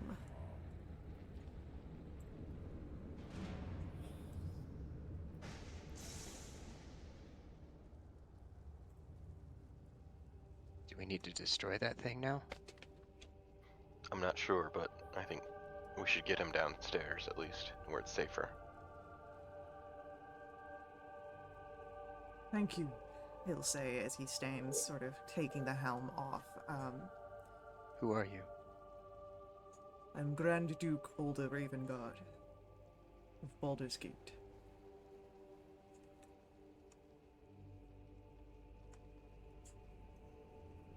How do we know you are who you say you are?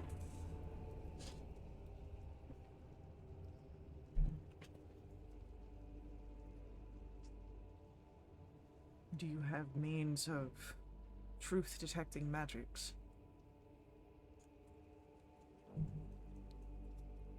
Well, can't we just ask... Oh, wait. Wait, can't you just ask me? Do I know what this guy looks like? Yeah, you were able to recognize him as Older Ravengard Yeah. before. Yeah, this is him. I recognize him. I don't mean it that way, Magda. I mean, Oh. he was speaking in tongues. How do we know he is who he says he is and he's not possessed by some demonic energy still? Oh.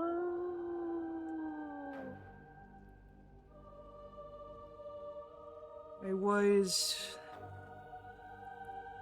possessed, but not by demons. Visions were clouding my awareness. Torm has given me a path forward, but there was some sort of demonic interception with the visions.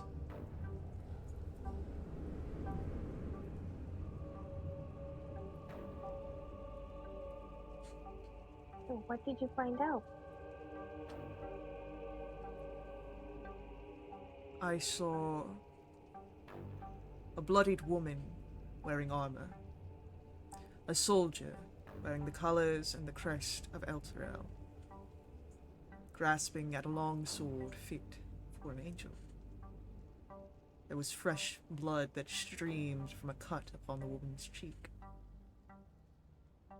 Flying next to the woman was a small golden elephant, rapidly fluttering wings. And as he looks, he notices Lulu in the distance. That is the elephant I saw in my vision. There was this loping demon, enormous. It threatened to devour the woman. And she plunged the sword into the ground. The elephant made a trumpet sound with its trunk, and the demon was hurled back as an alabaster palace rose up around the sword.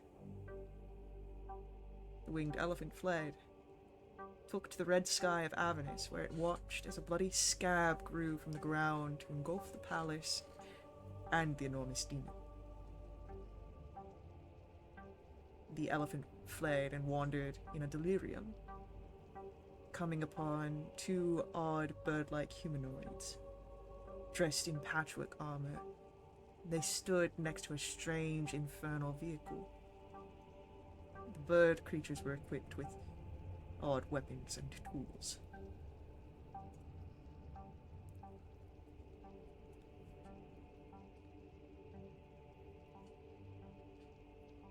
Saren's just kind of looking towards Lulu to see if there's any reaction.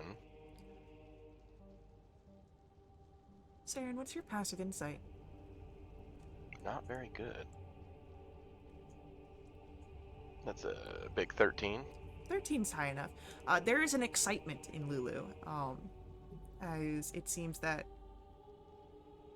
perhaps what older Ravengard has resonated with perhaps some of her missing memories. In Celestial, Saren will ask, Lulu, does any of this ring a bell to you? It does! It does! I remember a Hell Rider.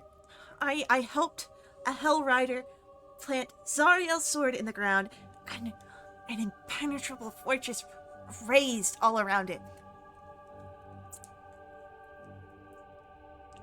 Maybe if we can find Zariel's sword, we can save Elturel.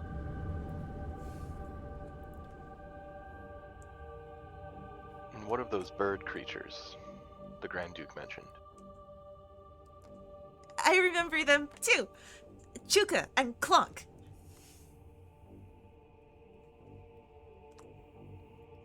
Do you remember anything else about them?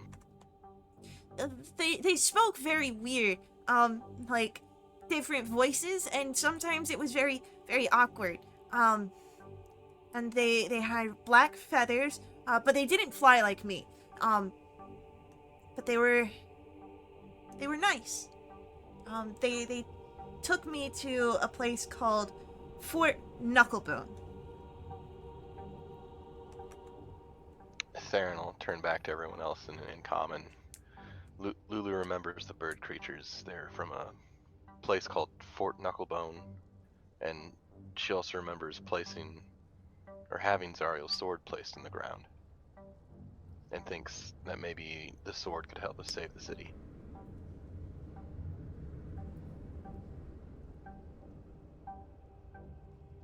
Sword in the city now? The sword could help save the city.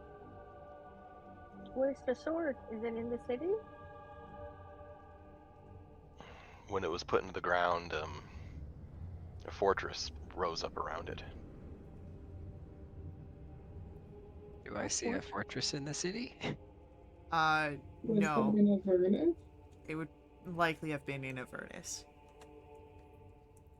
Elturel is currently above Avernus, because Elturel was once upon a time in the mortal plane. So we're Avernus adjacent. Correct. As Saren is translating Lulu's excitement into common, Lulu actually flies out of the cathedral and disappears for a few minutes. Oh, there she goes. And then you hear a sort of trumpet sound a few moments later, high above.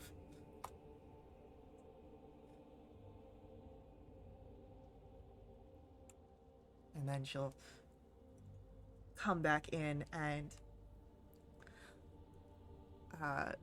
Saren, since you were the last person to talk to her, she just kind of like barrels into your mind with a telepathic connection, and I see it! I see Fort Knucklebone! I can see it all the way down there! Lulu spotted this fort. It, Down there. maybe 10 miles to get there? 10 miles, maybe, on the plains of Avernus. Is what Saren's repeating back to everybody else. So is Fort Knucklebone and the fort that sprung up around the sword the same fort? I don't believe so. But these bird creatures that Lulu said were nice, maybe they know more.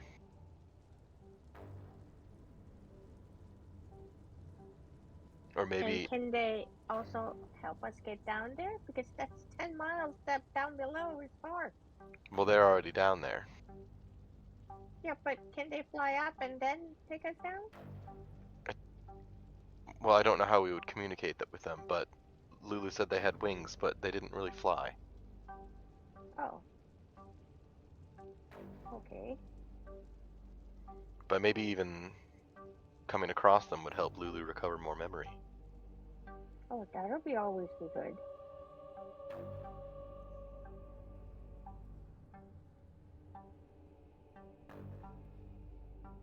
Ravengard will nod here. I think getting down there would be the best move for you. Find the sword. I believe that's what Torm's vision was leading us towards.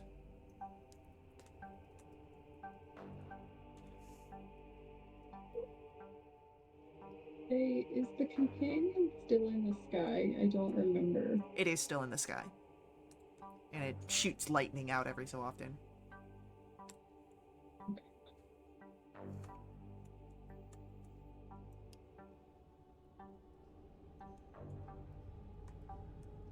Do you believe yourselves capable of taking this Lulu, as he looks to the Holophant, and finding the sword? Well, we've done things that I was unsure if we could do already, many of them.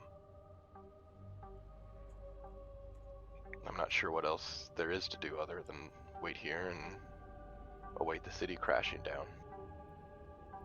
But if we can get down there and prevent that...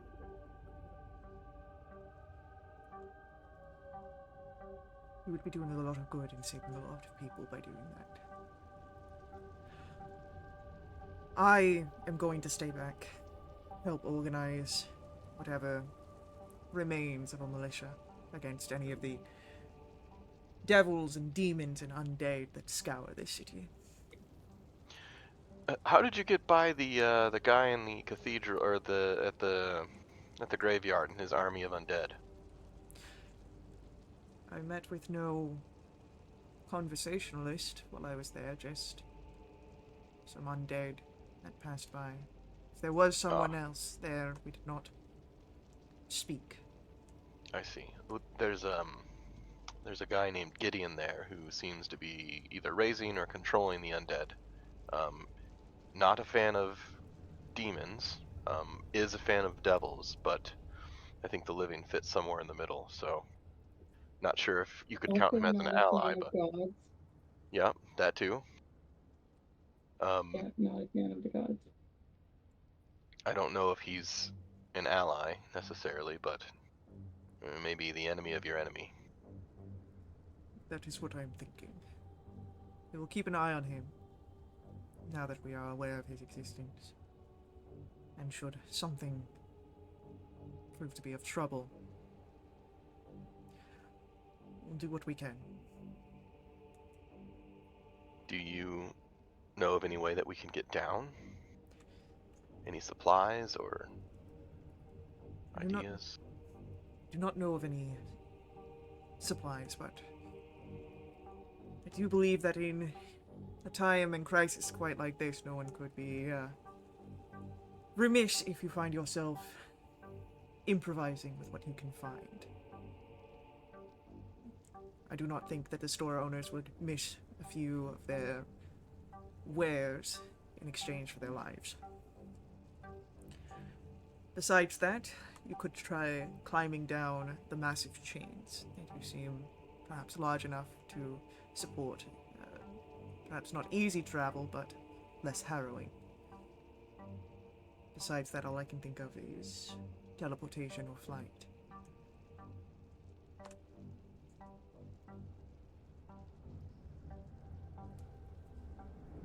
All right. I know we can teleport, Saren, but not nearly that far. I mean, and I could probably fall and then teleport the last 30 feet to the ground safely, but my timing couldn't be a very low margin of error there.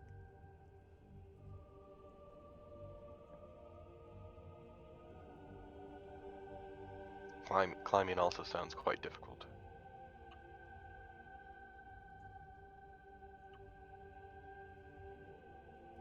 And miles of chains? Well, 10 miles to Fort Knucklebone. Lulu, did you happen to see how close we were to the ground when you were flying around? Well, not really. We're pretty high up, and there was a lot of fighting down below. Oh, right. There's a massive war right below us as well. Yeah, and a river.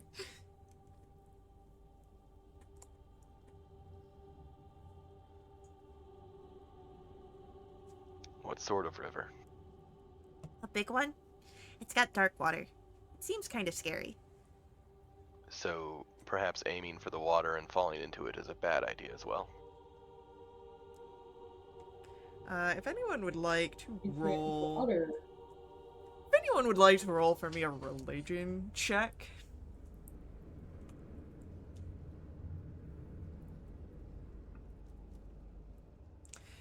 Saren, as you say this, you would immediately come to a realization. A big scary river in Avernus makes you think of the river Styx. Yeah, because we got to see the map, right? Didn't we? Or was it just up there? I mean, you kind of have seen it down below, but you know, Saren, with your 20 on your religion check, the river Styx has a lot of nasty effects that you don't want to get involved in. You are targeted by an effect that causes your mind to break, to lose any capabilities of thoughts besides your most primal instincts. It's just occurred to me that that could be the river Styx, and we definitely don't want to get into it. I'll take your word for that one. Even climbing down the chains to where the war is sounds risky.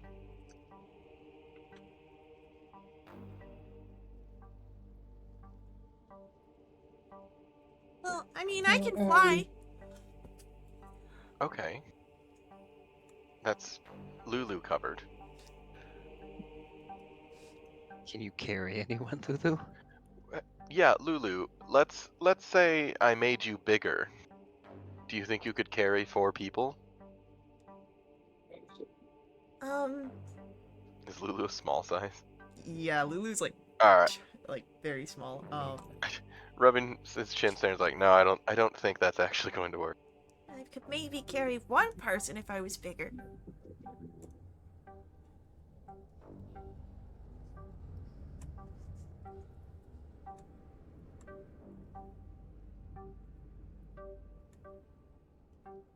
How long does the making bigger last?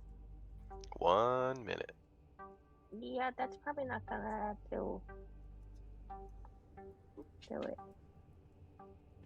And perhaps you take whatever you can find and craft your own equipment. Yeah. And if we have to climb down the chains, we climb down the chains, yeah? Perhaps we I'm could all for some climbing, but I don't know about the rest of you. Super not. perhaps we Super could not create down some to climbing.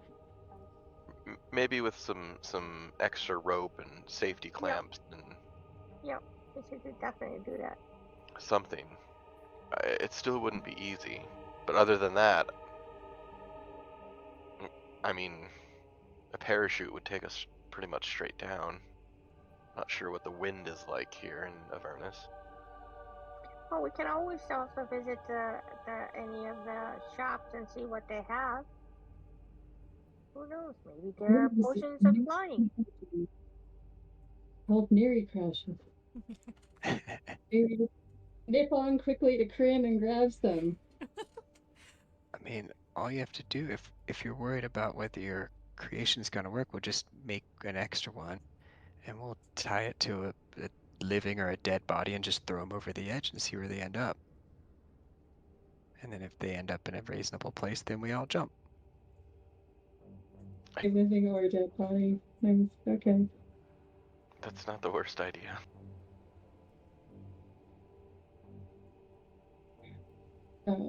Mel is gonna look at Ravengard and go, I don't actually think we explained who we were, but Commander Porter sent us to find you.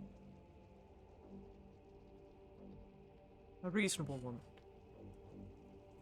Unfortunately, it seems that her circumstances are not going to be as easy to return to.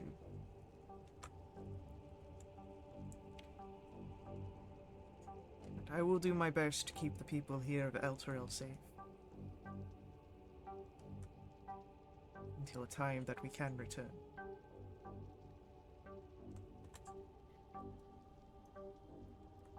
Guess you haven't heard all the latest happenings in your city then, huh? Your other dukes are up to some interesting stuff. Which can be handled when I'm not at risk of being brought into the Blood Wars.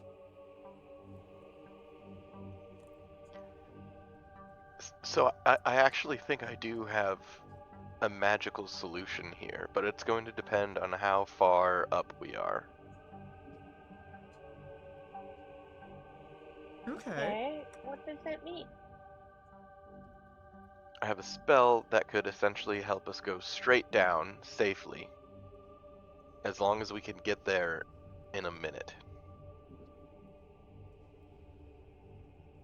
Okay, who's good at math? Okay, Caitlin. If we totally weighed this much, and then if we were to fall in Hell's, which I don't know if it has the same gravity force or not. How long does it know? We can tie a rope all to each other and fall at the same time, and hopefully we stay together. Is that Darren, your spell that you're talking about, could it be cast when we're part of the way down? Yes. Yes, it could. But I can only do it on one person at a time. Oh, that's a bad idea.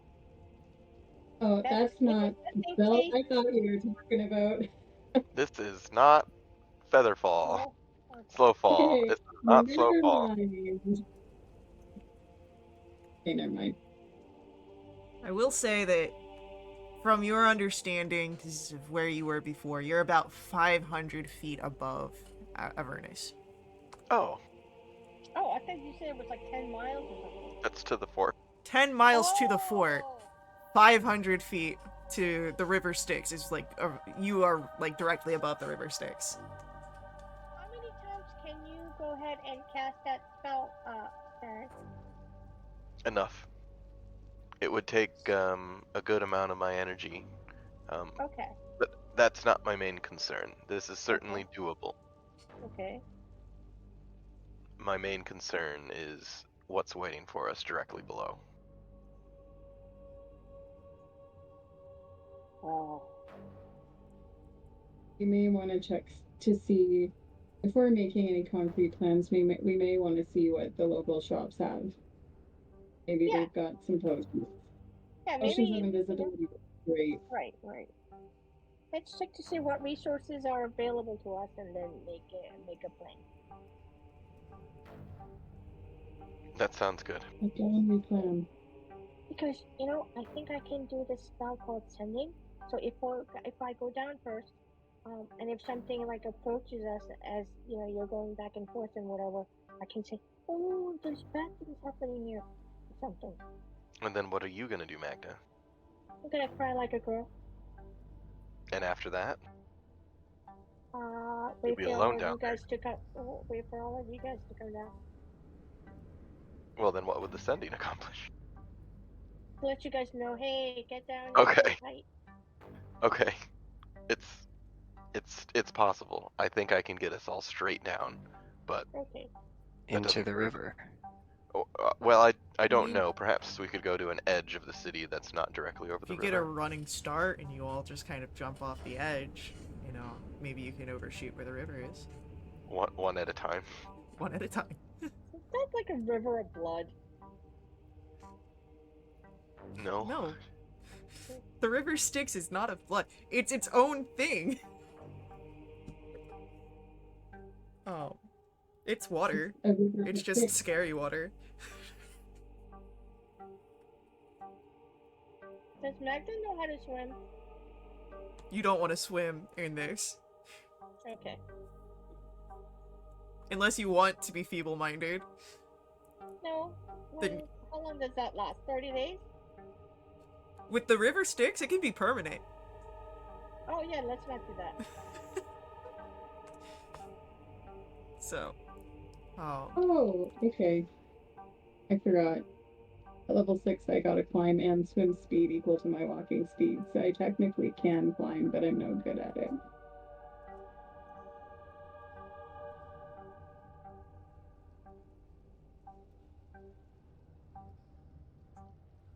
I mean, we all have a climbing speed, right? Well, Yeah, I mean, let's It's just slow. fly. Yeah, yeah, we just, you know, you- high stuff. takes and half go down movement. to the- if you don't actually have the climb speed. But, I don't know. Saren's magic could work. And Lulu does have the capability of flight and can fly down, so. I feel like that should be like in case of emergency, you know? The in case of emergency in this case is probably a feather fall, but you don't have that, so. Right. Saren's spell does seem to be a little bit more active from what I've been seeing. Oh god. Maybe What there's is the spell? I'm not gonna tell you, but it'll work. Okay. I've done the math. Alright, I believe in you. The problem is it's only one person going at a time. There's a war going on below us. You'll be Okay. fine. You'll be fine. Yeah. I'm ignoring Faye for a moment. I don't know how fine we'll be. We just need to get out there Hey, and look you know down. what? This is D&D. You know? We do it. No. So we, so we Magda rest. certainly rest. So Magda wants to fight an army of demons and devils at the same time for too long while the rest of us are working our way down. Yeah. Maybe there's a safe spot down there. There Yeah. you go. I mean, the fighting doesn't go along forever. It's just, you know, immediately beneath you. You might be able to find a place to rest. Maybe they. Well, I think we rest before we jump. Yeah, First we of all, just I rest need up more here. magic. Alright. A rest before the jump. So, as you'll take the time here to rest in the safety of the catacombs, we'll say. Just that way we don't have to do it Oh in god. the middle of the session next week. You'll all level up to 7 here. What? And you'll be able to take a long rest without issue. And next week, or not next week, next 2 weeks, next time we play, I'm all sorts of discombobulated. Next time, we pick up our story. You'll be escaping Elturel into Avernus, searching for this Fort Knucklebone. So, thank you to our players for playing. I hope you guys enjoyed this. Thank you to our viewers for viewing. I hope you guys enjoyed as well. I'll see you guys in our next stream. Until then, head over to wildwitch.com, check us out there.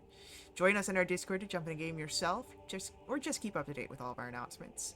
Follow us here on Twitch. Head over to our YouTube to catch our VODs, and if you can donate to help support us, that happens over at my Ko-fi.